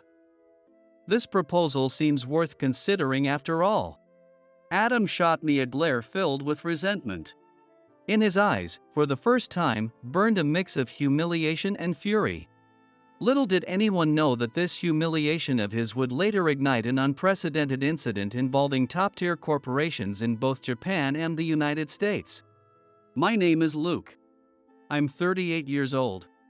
After years abroad, I've returned to Japan and resumed my position at headquarters after a 5-year absence. I work at Vision Partners, a consultancy firm that collaborates with domestic companies to provide management advice and develop future strategies. A boy who once lived a carefree life in a rural town had his path profoundly altered upon enrolling in a national university. You could say it was a turning point for me. The reason is that consulting was a popular career choice among my peers and seniors in the same seminar and club activities. Initially, I wasn't interested in the jargon-filled world of consulting, nor did I understand much about the field. But one day, a senior who worked at a consulting firm came to a club gathering. His captivating stories about the job piqued my interest, and I mustered the courage to ask him, "Do you enjoy your work in consulting?" His face lit up with a broad smile as he replied, "Absolutely. Think about it, turning your ideas into reality is incredible, isn't it? Of course. There's a ton of responsibility and pressure to drive profit for the companies we work with, but that's what makes it so rewarding." I still vividly remember how he said that, savoring his beer with a satisfied smile. At the time, the thought of job hunting had already started to weigh on my mind. So I decided to research the consulting firm where my senior worked. I devoured related books and read countless articles featuring comments from alumni who worked in the industry. Gradually, I found myself drawn to the world of consulting. I've always enjoyed observing people and imagining their personalities. Thinking about what would delight someone has always been a strength of mine. In my club, I loved planning events that targeted specific audiences and coming up with ways to attract them. Consulting is much the same. Identifying the paths companies should take, overcoming challenges, and solving problems together were exactly the kind of work I aspired to do. After applying to numerous consulting firms and facing 30 rejections, I finally received good news the day after submitting my graduation thesis. 10 years have passed since then. I've worked with countless companies, supporting their management in various capacities. But my skills still feel far from sufficient. While I've been fortunate to receive words of gratitude from clients, I often reflect on whether I could have provided better services or support. I've witnessed many instances where the results fell short of expectations, leaving me frustrated with the limits of my skills and knowledge. Amid all this, I received a consultation request from a client about expanding their business overseas. The client was a manufacturing company with a solid track record of deals with major manufacturers and several affiliated factories across the country. Their goal for this overseas expansion was to establish a production facility and distribute their products more broadly, both domestically and internationally. I was taken aback. I had heard countless stories from senior colleagues about the challenges of supporting overseas expansions, many of which yielded unsatisfactory results. I wanted to avoid taking on a project that might ultimately lead to losses. Yet, part of me couldn't ignore the desire to support such a bold company-wide challenge. Sensing my hesitation, Daniel, my department manager, said something unexpected. "Hey, why don't you take the plunge and head overseas with me?" "Wait, you mean me too?" At the time, Vision Partners was beginning to expand its support to foreign-owned companies. However, there were few employees, even among the executives, who had experience handling international projects. And successful cases were even rarer. Daniel, after hearing my thoughts, seemed to believe this could be a breakthrough opportunity. "You can speak English reasonably well, right? And you've been diligently working on your MBA studies too." "Well, yes, but I'm not sure if I can meet expectations." "You'll be fine," he said, placing a reassuring hand on my shoulder. No matter the company or the country, just do what you've always done. Daniel. Though a reserved man, the fact that he had been paying attention to me made a spark of courage well up inside. All right, I'll give it a try. I'll talk to the higher-ups about this. We'll also need to notify HR early for transition planning. And so, carrying the expectations of Vision Partners, I flew to the United States. In the end, the overseas expansion was a success, and plans for a new factory are now underway. This achievement led to numerous business inquiries from various companies in the United States, helping to establish strong connections with international firms. During my time there, I encountered numerous challenges, including navigating the unique business practices and cultural nuances specific to the United States. There were times when language barriers led to misunderstandings, and I spent all my energy trying to resolve them. Adjusting to a new environment while pushing through exhaustion was a frequent struggle. Still, the past 5 years proved to be immensely valuable. The reputation of our company among competitors had risen significantly, and my contributions were credited with greatly boosting the company's visibility. As a result, I was offered a position back at headquarters with a view to future promotion, prompting my long-awaited return to Japan. Upon my return, the area around Vision Partners headquarters had grown even more bustling with high-rise buildings. A stark reminder of how much had changed while I was away. I was quickly shown to my desk and began unpacking my things. I wondered about the team I'd be working with now. As I glanced over some documents, my eyes wandered around the bustling office. Judging by their casual attire and light-hearted conversations, most of the employees were clearly younger than me. Seeing how sharp and efficient they seemed, whether in the way they spoke or tackled tasks, I couldn't help but quietly admire the caliber of the younger generation these days. Among them, however, one man stood out, a tall figure, towering a full head above the others, sneaking glances in my direction. His features were striking, rivaling any celebrity, and his attire exuded the unmistakable aura of luxury brands. That guy could easily be a celebrity, I thought. But something about the way he looked at me felt vaguely hostile. Was it just my imagination? Before I could dwell on it, Daniel called out to me. It was time for the morning meeting. The team began the usual routine, reading the company mission statement and checking each member's progress. When it was my turn to introduce myself, I stepped forward, feeling the weight of everyone's curious stares. Hi, nice to meet you all, I'm Luke. I was sent to the United States through our internal dispatch program for about 5 years. But I'll be working with this department again starting today. Looking forward to working with you, I said with a bow, receiving a smattering of rather subdued applause. The introductions continued, each following a similar pattern, until it was the tall man's turn. My name is Adam. Since joining the company, I've consistently been the top performer, he said with a confident smirk, sending a pointed gaze in my direction. I've heard quite a lot about you. They say you were the top salesperson before heading overseas. But of course, I have no intention of giving up my spot to you. I was speechless. I was at a loss for how to respond, and sensing my hesitation, Adam doubled down. Well, the social and economic landscape has changed a lot in these past 5 years. You might feel a bit lost, but don't worry. I'll teach you the ropes one step at a time. He punctuated his remark with a smug expression. Daniel, perhaps trying to diffuse the tension, interjected, perfect timing. Luke, why don't you head out with Adam today to visit some key clients? You can sort out the handover details when you get back. Yes, understood. What should I do, Adam? You should call me Mr. Smith. Sure, you might have more years of experience and seniority in age, but you've been gone for 5 years. Here. You're practically at the bottom of the ladder. I'm sorry. Just do as you're told, and everything will be fine. Though I felt a flash of irritation at his dismissive attitude, I decided not to stir the pot and followed his lead for now. When we head out together from now on, you'll be the driver, alright? With those words, Adam carelessly tossed the car keys at me.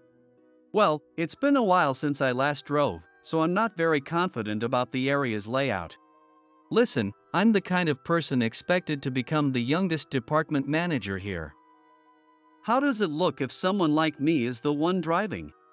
I don't know what you were doing overseas, but soon enough, you'll be reporting to me. I brushed off Adam's bragging with little more than a nod, recalling that in Japan, people drive on the left side of the road. And cautiously started the car after a long time behind the wheel. Not bad for someone who hasn't driven in a while. Well, I did drive overseas too. That doesn't mean you'll earn any extra points here, so don't get the wrong idea. So, how many stops are we making today? Let's see, depends on my mood.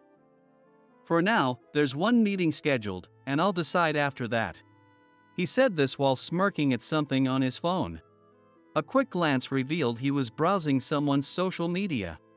How laid back, I thought. Back when I visited clients, I meticulously prepared in advance. Adam, on the other hand, showed no such signs of preparation. With a growing sense of unease, we finally arrived at our first stop. The massive, stylish Anderson sign loomed above, and the towering glass building reflected sunlight, gleaming like a mirror. Anderson, a major conglomerate, started as a company focused on food distribution, ingredient processing, and catering services. Over time, it has expanded into diverse industries such as printing, finance, and logistics.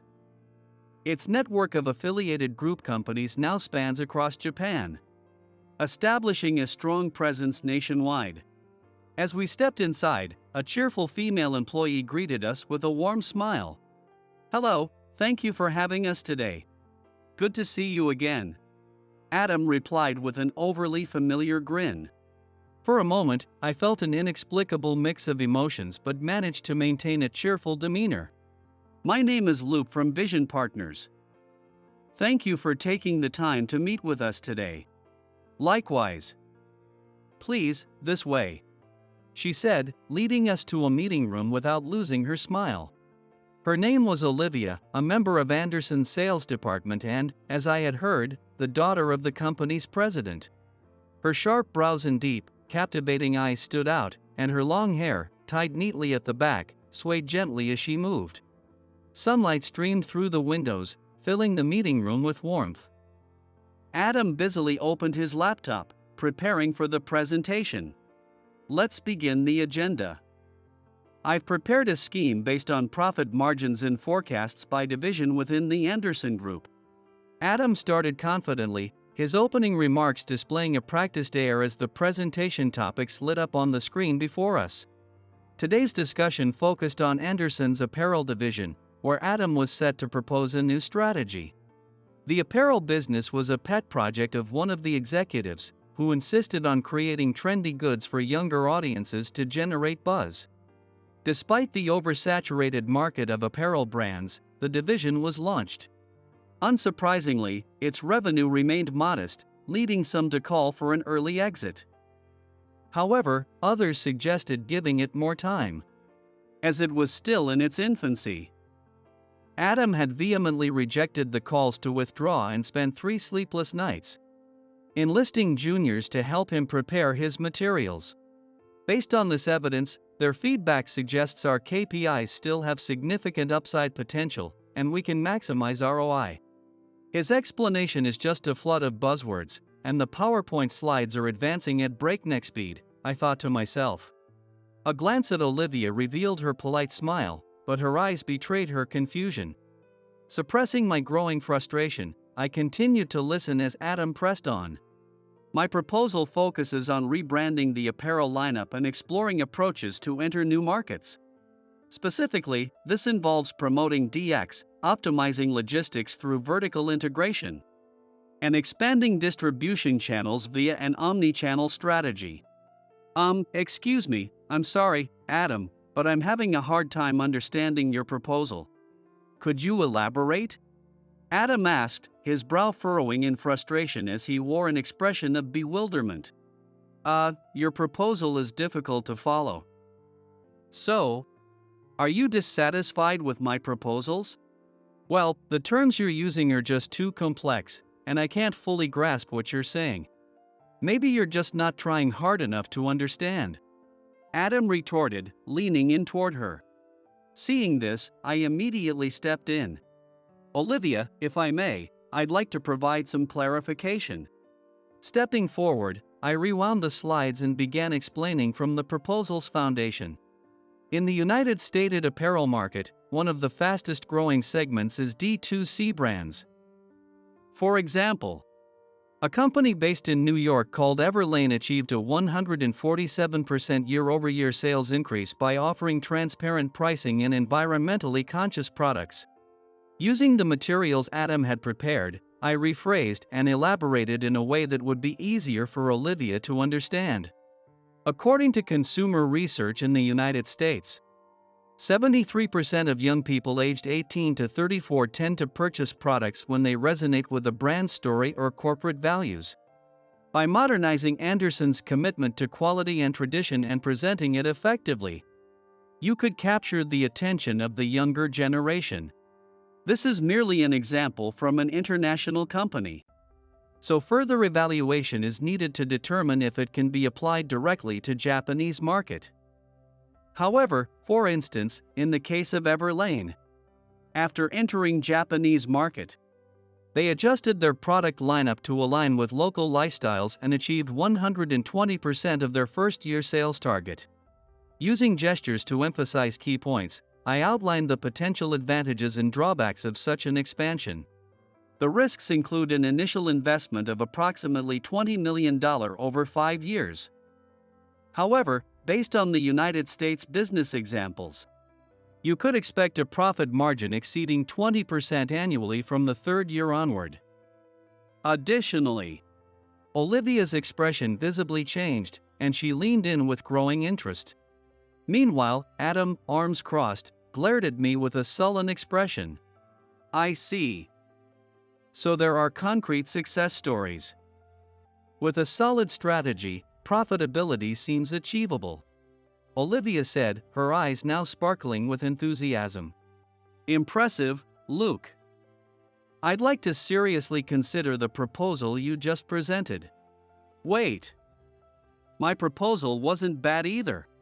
Adam blurted out in a panic. Olivia, choosing her words carefully, replied. The issue with your proposal is its lack of specificity. It feels like you're stringing together polished words without grounding them in reality. Adam's face grew visibly tense. While still rough and needing refinement, Luke's proposal is rooted in strong evidence, making it easier to build strategies around. It's impressive. Olivia, you're talking as if you know him well, but this is your first meeting, right? Adam interrupted Olivia mid-sentence, speaking in a disgruntled tone. In response, Olivia replied in a calm and composed manner, casually revealing an unexpected truth to Adam. Actually, we're dating. What? No way, you never told me that. Before he could say more, I stepped in. We're here for business today. There's no obligation to share personal matters. Adam stood frozen, mouth agape, before composing himself and giving a cold laugh. Ah, I see. So this was all a setup, huh? What a charade. Adam. Olivia's firm voice resonated in the room.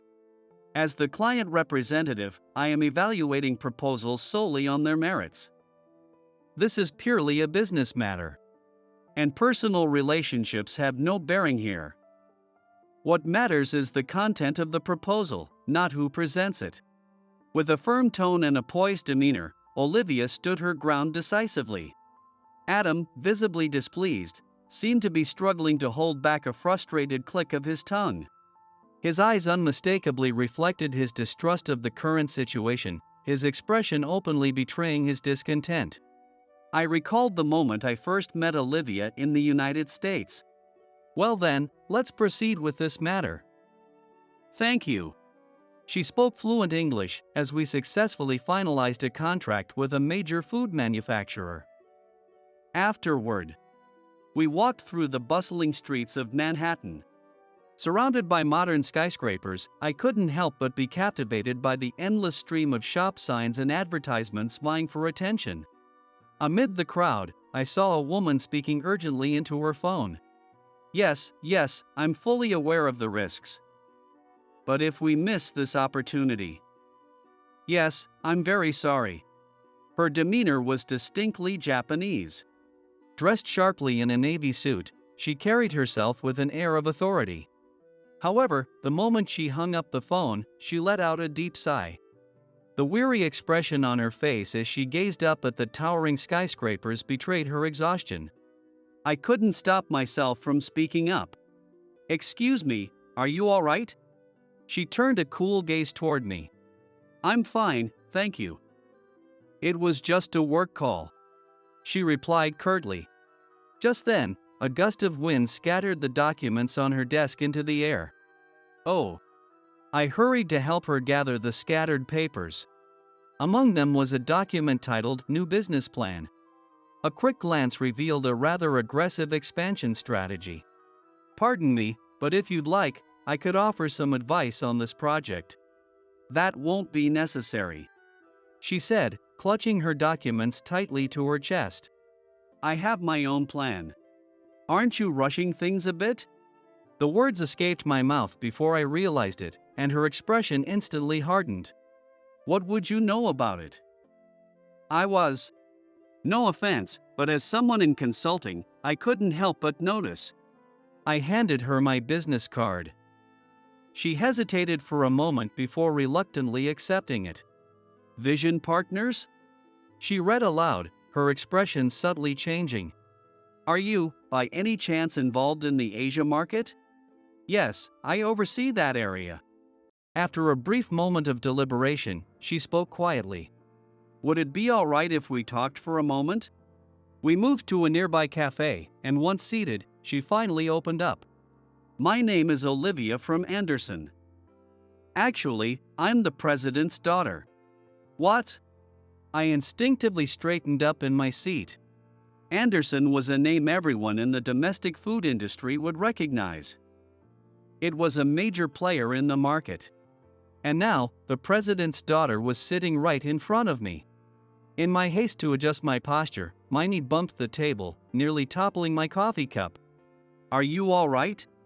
She asked, leaning forward with concern. Yes, no problem at all. Seeing me flustered far more than necessary, she let out a small chuckle. Her laughter softened the atmosphere, and I found myself relaxing as well. Then lowering her gaze, she began to speak quietly once again. The weight of everyone's expectations is overwhelming. Because I'm the president's daughter, people go out of their way to be overly considerate. Olivia shouldn't have to handle this kind of work, they say. My opinions are dismissed as nothing more than youthful idealism. Cradling her latte with both hands, she continued. I realized I can't let things stay this way. No one seriously believes I'll take over the company someday. That's why I need to do something only I can do. This overseas expansion project is the one I found, she said, lifting her gaze with a look of firm determination. Yet behind that resolve, I could see a hint of uncertainty lingering in her eyes.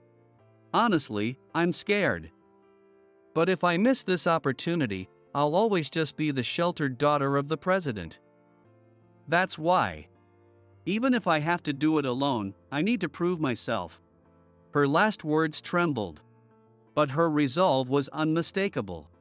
What's important isn't rushing to produce results, I said gently. If anything, being the president's daughter means you have more reason not to force results prematurely. It could jeopardize the company. What matters is taking the time to truly understand what your partners and clients need. She gazed at me in silence, her eyes searching mine. Suddenly, tears began streaming down her face. I'm sorry. It's just that I feel like the weight on my shoulders suddenly lifted. Her voice breaking as she accepted the handkerchief I offered. Her shoulders shook slightly as she wiped her tears. I thought I had to keep pushing on alone. You don't have to overdo it. She wiped away her tears and gave a small nod. Outside the window, the sunset bathed the city in a warm, gentle glow. About this handkerchief. You can return it some other time. No, I'd like to give it back. And I'd also like to thank you properly. The next time we met was on a weekend in Central Park. Surrounded by the laughter of others, we strolled together at a leisurely pace. After that, meeting up became natural. At a cafe after work, on Broadway during the weekends, with each encounter, her expression softened bit by bit. Today, I had a really good discussion with one of our clients. She shared excitedly one day. I'm starting to understand what they truly need, just like you said, Luke. Before I knew it, our conversations extended beyond work. Memories, future dreams, and everything in between. It slowly, and without even realizing it, we became irreplaceable to each other. I feel like I've changed a lot, she said one evening as we gazed out over the Hudson River at sunset. I didn't need to overcompensate just because I'm the president's daughter. What really matters is caring for the company more than anyone else and building up what I can do, one step at a time. Isn't that right? She looked up at me. Her eyes illuminated by the sunset, now free of the uncertainty they once held. So, what do you think of me? What? Not as the president's daughter, just Olivia as a woman. No more words were needed to confirm how we felt about each other. Sometimes, meeting someone can lead to unexpected growth. In that moment, we both realized this truth. The thought of working with Olivia in Japan filled me with excitement. With that uplifting feeling, I returned to the office. Reporting on the Anderson deal to Daniel, I quickly dove into the work she had pointed out, eager to refine our proposal. That Friday morning, Daniel approached me with a smile. Good work on the Anderson proposal. I reviewed it myself. Sure, there are areas to improve, but it's solid. You've shown the experience you gained overseas. Thank you. Compliments are gratifying at any age. I also noticed subtle shifts in how my colleagues viewed me, respect, perhaps, or recognition. If you keep this up, a promotion might be in your future. What? That's supposed to be my promotion. Adam interjected loudly, clearly agitated. You told me the other day I was getting close to becoming a department manager. Oh, that? You took my joke seriously? Listen, your Anderson proposal was too vague. Without concrete evidence and clear numbers, clients are bound to feel uneasy. That's their job to interpret, isn't it? Our job is to make proposals anyone can understand. But I'm next in line for a promotion, right? Only if you deliver at least one result. What? Adam stood dumbfounded, his mouth slightly agape. Unbothered, Daniel continued. Luke here has worked on countless projects overseas, and the companies he supported are still thriving today. In fact, a foreign corporation even tried to headhunt him. He's on a different level from you.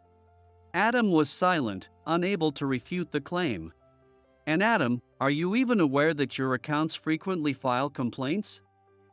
Every time, Luke has stepped in to smooth things over. Without him, those issues would have escalated. That's not true.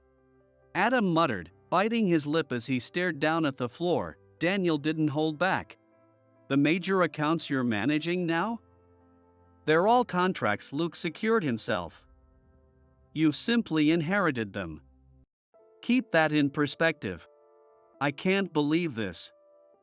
It can't be true. Adam mumbled, his voice shaky as he tried to argue. But the icy stares from the others in the office told him everything he needed to know. Ignoring Adam's dismay, Daniel raised his voice to address the team. Everyone, listen up. Anderson is seriously considering a contract with us. Let's capitalize on this momentum and keep pushing forward together. Yes. The room buzzed with enthusiasm following Daniel's rallying call, but Adam abruptly cut through the atmosphere with a shocking announcement. "I'm quitting this company." "What? What are you talking about all of a sudden?" I couldn't help but challenge him, but he just looked at me with a cold, detached gaze. "You still have plenty of unfinished work. Leaving things half done. You'll handle it anyway, right? There's no point in staying at a company that doesn't appreciate all my hard work. I'm going to a place where I'll be valued for who I am."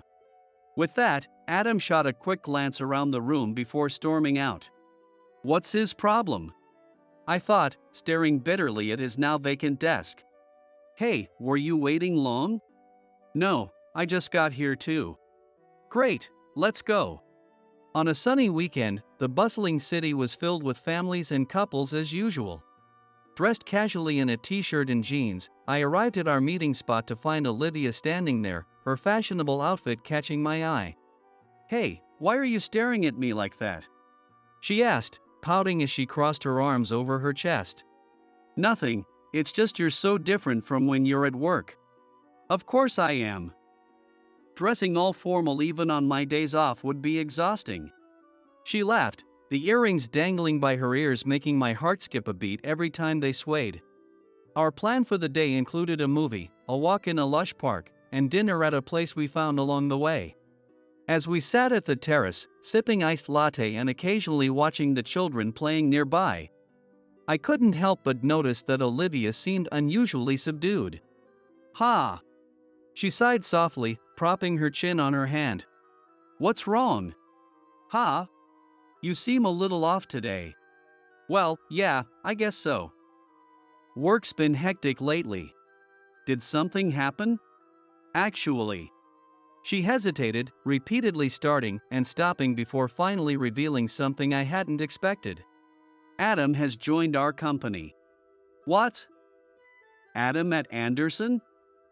Of all places, why there? I couldn't hide my shock. My thoughts were in chaos as I processed this news. "Yeah," Olivia continued with a weary expression. "He graduated from a prestigious university, so he's obviously intelligent. That's probably where his overconfidence comes from." "So that's why they hired him?" "Exactly. HR thought he was too good a candidate to pass up." During the interview, he mentioned knowing me and said we worked together at Vision Partners. Olivia gave a wry smile, shrugging her shoulders.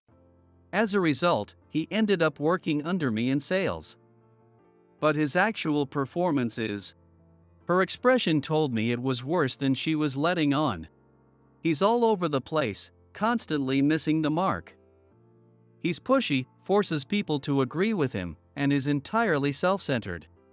His reputation isn't great, even within the company." And then there's... Seeing her downcast face, I couldn't shake the feeling that something unpleasant had happened. "Is he saying things to you?" "Kind of. He's overly familiar. Even back at your company, his casual attitude always bothered me a little."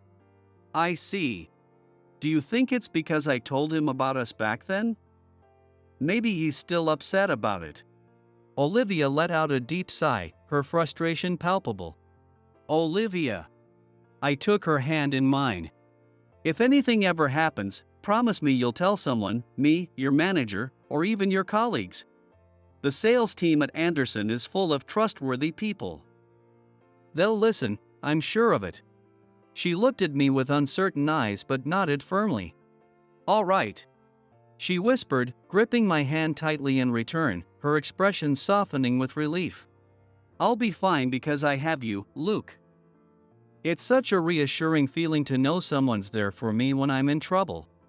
Her words made my face flush with warmth. "Of course. I'll always protect you." Olivia blushed slightly as she gave me a gentle smile. Despite the mountain of work-related issues piling up, in that moment, being together made those worries seem to melt away, bit by bit. And then came the day of the critical meeting with Anderson. "Good morning, this is Luke from Vision Partners. We've been expecting you." After exchanging a few pleasantries with the now familiar receptionist, I made my way toward the designated meeting room. That's when it happened. "Please stop it." A woman's voice, one I recognized, reached my ears. Sensing a tense situation, I instinctively followed the sound. What I saw next was shocking. "If the deal with Vision Partners goes through, go on one date with me." "Stop it." Adam had Olivia cornered, blocking her escape, leaning against the wall in what looked like a classic pose as he tried to hit on her. "Hey! What the hell are you doing?" I yelled, rushing toward them. "Luke!" Olivia slipped past Adam and clung to my back for protection. "Hey, stay out of this. She clearly doesn't want this." I shot back, locking eyes with him in a tense standoff. "Look at you, acting all high and mighty because she likes you. But let's face it, I'm a much better match for her. Take a good look at yourself. You delusional idiot. Adam, today is important. Let's settle this another time. What do you say? Ha! You think you can beat me? Sorry to burst your bubble, but I'm the one who'll inherit Anderson's future. You're just a guy with a stint overseas. I'll prove I'm better than you in every way, education, achievements, and everything." At that moment, Olivia's phone rang loudly, breaking the tension. "Yes, hello? What do you mean?" Her voice shifted, tinged with distress. "What's wrong?" "I'm not entirely sure yet." It seemed like a complaint had come in from one of her accounts. From the snippets I caught, it was a serious issue tied directly to the client's sales performance. "I need to get back now." "Hey, we're not done here. This isn't the time for that." I snapped at him. When we arrived at the sales department, the scene was chaotic. Phones were ringing off the hook. Employees were scrambling between their desks and the shelves, trying to handle the situation. "What's going on?" Olivia asked one of her colleagues. The flustered colleague hesitated but answered. "It seems we provided incorrect information to the client." "Incorrect information?" Seeing Olivia's puzzled expression and the pale face of Adam behind her, I knew my fears had been confirmed. Here's what had happened. Anderson's flagship division, the food business, launched a new project to develop a quality control system for exporting premium Japanese beef to the United States, partnering with a major United States food manufacturer's facility. This project was one Olivia had passionately pursued. Engaging in extensive negotiations with the United States counterparts and repeatedly appealing to the local food safety management officials to secure the deal, demonstrating her strong commitment. However, due to her growing workload with other critical projects, Olivia entrusted the matter to Adam. Adam was tasked with preparing a quality management proposal based on FDA standards and food safety regulations required for export. However, he seemed to have difficulties dealing with international food compliance guidelines. Olivia, naturally concerned, kept an eye on the situation, occasionally stepping in to provide support. As the preparation seemed to progress without issue, she allowed herself a sense of relief, believing everything was on track. But her worst fears were realized. Based on Adam's submitted plan, the export preparations moved forward, and the first test shipment was launched. However, during inspections at the destination, significant deficiencies were discovered. The issues were catastrophic, directly tied to food safety. The findings forced an immediate halt to all shipments. As the cause was investigated, a closer and more careful review of the plan Adam had submitted revealed that it was completely nonsensical. The data failed to align with the United States food safety standards, and much of the language was vague and abstract. The United States food manufacturer, upon discovering these issues, concluded that continuing the partnership under such conditions was impossible. This prompted the United States headquarters to review the plan as well. They were appalled by its shockingly substandard quality and immediately placed a direct call to Anderson, expressing their concerns. The fallout was immense. Anderson's headquarters descended into chaos. with operations grinding to a halt as employees scrambled to address the crisis. It was as if a hornet's nest had been struck, disrupting everything. I warned him so many times that food safety standards must be flawless, Olivia said, holding her head in her hands. The furious client even threatened to cut all ties with Anderson. What should I do?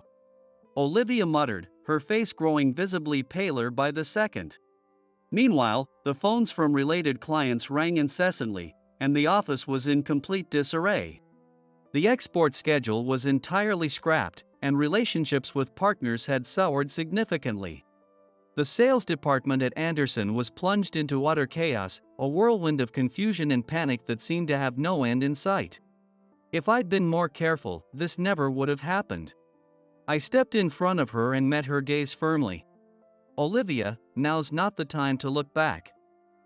What matters is what we do next. You've built a solid track record and strong relationships abroad. Let's use that experience to tackle this together. Luke, I have connections in the United States as well. I'll do everything I can. Let's focus on moving forward and solving this step by step. I dove into my old work records, frantically pulling up documents and scanning through past data.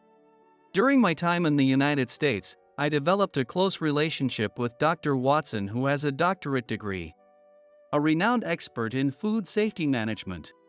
If anyone could help us, it was him. Using every resource at my disposal, I placed an urgent call to Dr. Watson. Dr. Watson, it's Luke. I need to call in a favor for something critical.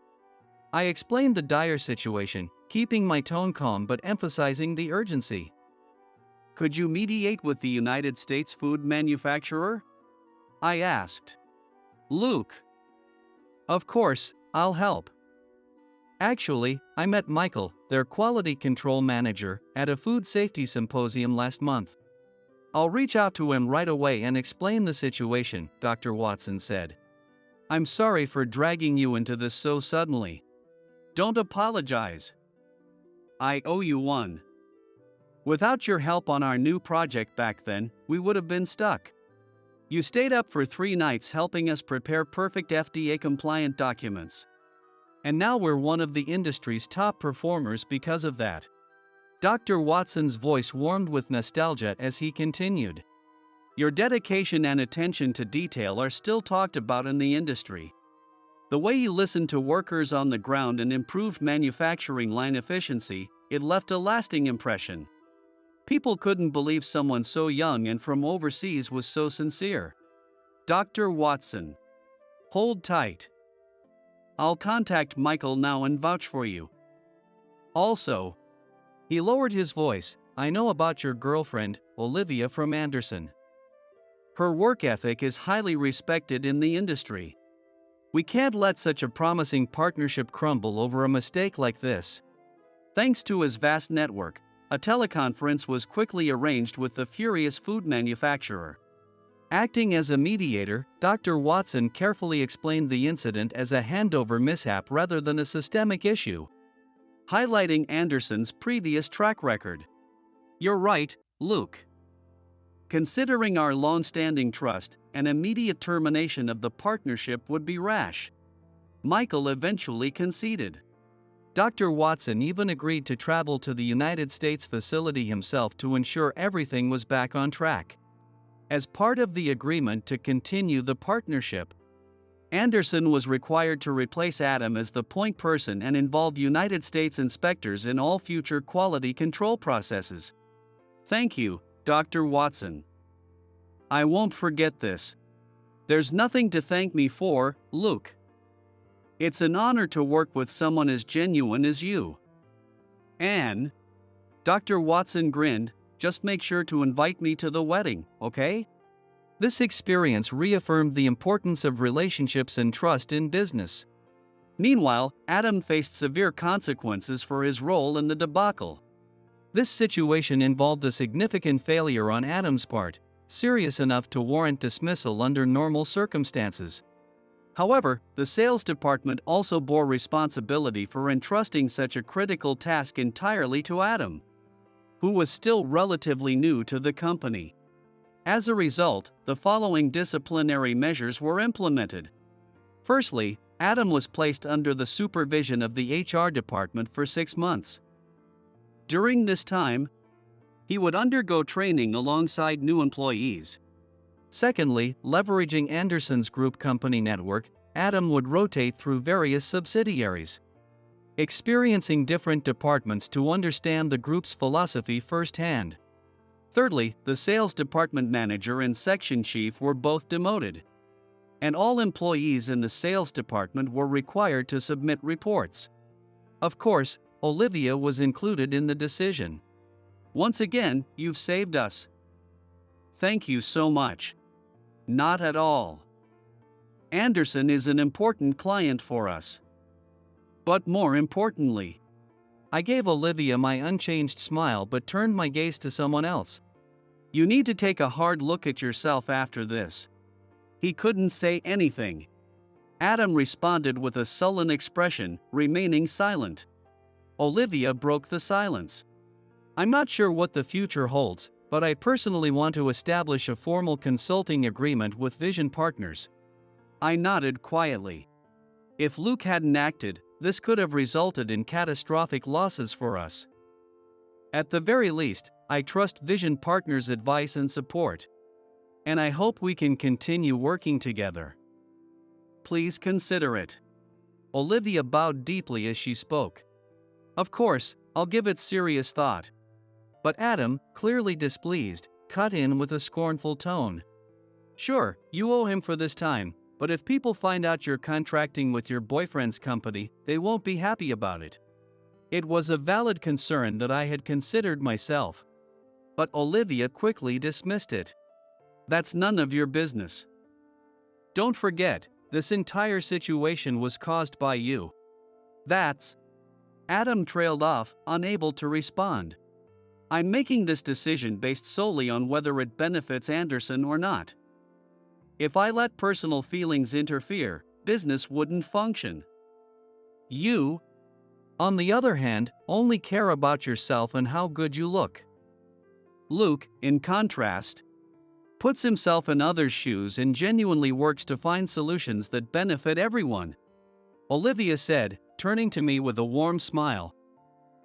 Go ahead and brag about him all you want. I've had enough. I'm out of here. There's no way I'm doing that training. Adam declared, storming off. You're running away again? Ha! Like it's any of your business. It absolutely is. Every time something goes wrong, you run away. And you're doomed to repeat the same mistakes. No. Next time, I'll find somewhere that appreciates me. Take a moment to reflect. Have you ever approached your work with the client's perspective in mind? Have you worked side by side with them to truly understand their needs? As a consultant, you carry immense responsibility for the survival of businesses. Have you acted with that level of awareness? That's... Adam bit his lip and looked down. I didn't step in to help you or Olivia. I did it because Anderson is an important client. Businesses are interconnected like links in a chain. When one fails, others are inevitably dragged down with it, leading to mutual destruction. If that cycle continues, society collapses. That's why we work to prevent that. I know that much. I've done my research and presentations, but when the client doesn't accept it, it's because they're not serious enough. No. It's because you haven't made an effort to truly understand what they're asking for. Shh. Whatever. I'm better than you. I'm different. Adam shouted, sweat pouring down his face. How do you think your parents would feel seeing you like this? What? My parents.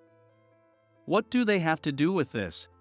You're the son of Mitchell Industries, aren't you? What? How do you know that? Adam's expression changed drastically. Wait, really? I had no idea. Olivia said, surprised. It was during my time overseas.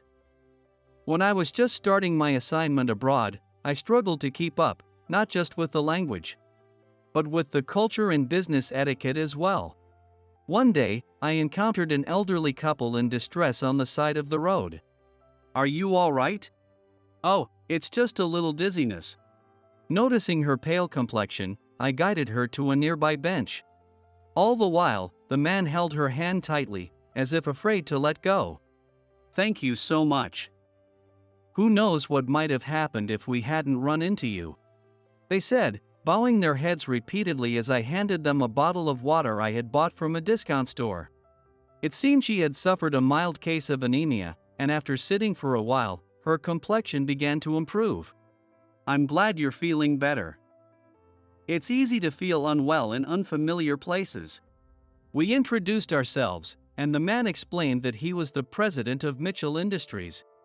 He and his wife were on their first overseas trip together. "I'm glad that it feels like our son just helped us." "Not at all." I, chuckling nervously, was unsure of how to respond. The man began to share his story. "You see, we have one son about your age. He works for the largest consulting firm in the country." "What a coincidence, I work in consulting too." "Really?" "Meeting someone in the same field feels like fate," his wife exclaimed, delighted. "This trip was a gift from our son. He's a kind and thoughtful boy, the pride of our lives," the man said, his eyes welling up with tears. "But to be honest, our company is on the verge of collapse.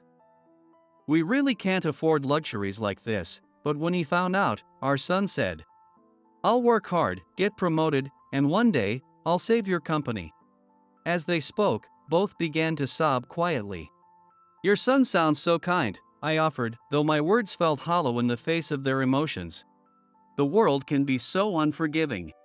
While some companies thrive by exploiting unethical practices, many small, honest businesses that have diligently persevered are being battered by recent economic upheavals, with an increasing number forced to shut down.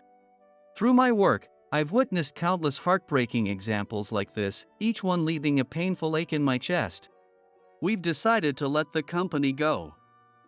But we want our son to hold his head high and take pride in his work. As parents, that's our only wish." I had no idea they felt this way. Adam muttered, tears streaming down his face without regard for who might see. "As long as you keep running away from problems, nothing will change. You'll live your whole life avoiding the things that matter most. But even if I try now, I can't become the son they want me to be. Don't give up," I firmly urged Adam, who had fallen into a state of complete discouragement. "No matter how old you are, people can change if they want to. The first step is facing your problems head on. I'll be here to help. So let's tackle this together."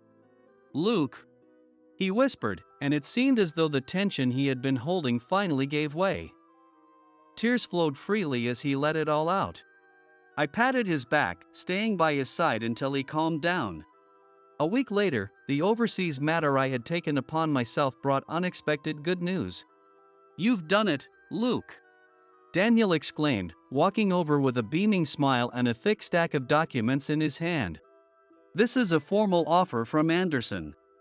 They were highly impressed with the swift resolution of the issue and the strong connections we have in the United States.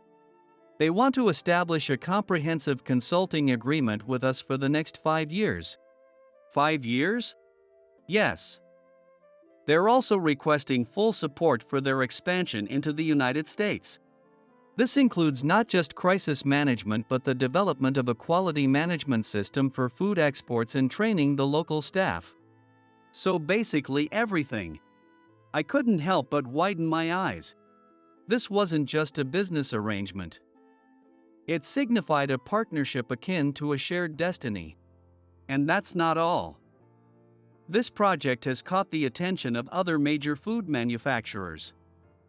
Thanks to Dr. Watson's glowing recommendation, Vision Partners is gaining recognition as a leader with top-tier talent.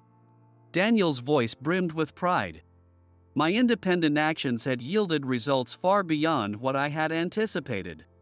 I also heard from Olivia. She mentioned that your efforts have even caused Anderson's stock price to rise. I couldn't help but smile. Who would have thought that tackling the problem right in front of me would lead to such monumental outcomes? From now on, I want you to take charge as the head of the United States Business Development Division. Daniel, your experience and connections are invaluable assets to this company. It's time to make the most of them. Feeling my chest swell with emotion, I nodded firmly. Meeting Olivia and working together had unexpectedly forged a future for both companies. It was a moment that reminded me of the profound impact of human connections.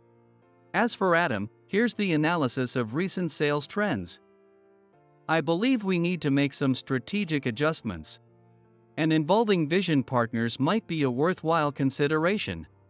Adam had now taken on the responsibility of managing a struggling food division, visiting clients and identifying issues to pave the way for sustainable operations.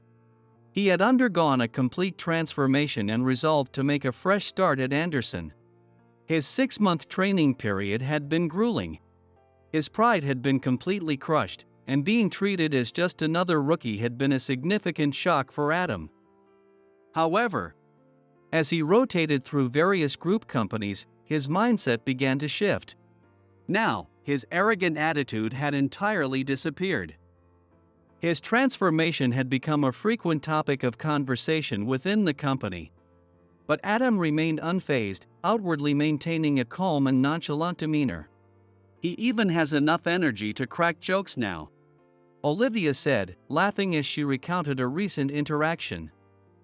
It seemed he had said something particularly funny.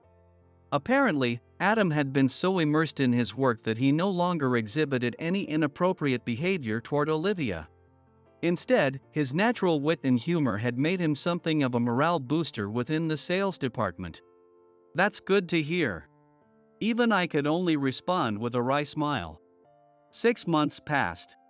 One day, "Luke, there's something I need to tell you today," Adam said, approaching me with an uncharacteristically humble demeanor as I was packing up after a meeting. "What's up?" "I've decided to leave the company and take over my father's business." "Really? That's a big step." "Yeah." His face bore the expression of a man who had faced and overcome countless internal struggles. "Good luck, Adam," Olivia said, smiling as if to encourage him.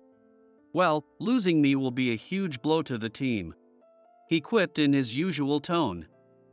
Without missing a beat, Olivia retorted, "It's fine, we've got a savior on our side," as she gave me a hearty slap on the back. "Ouch."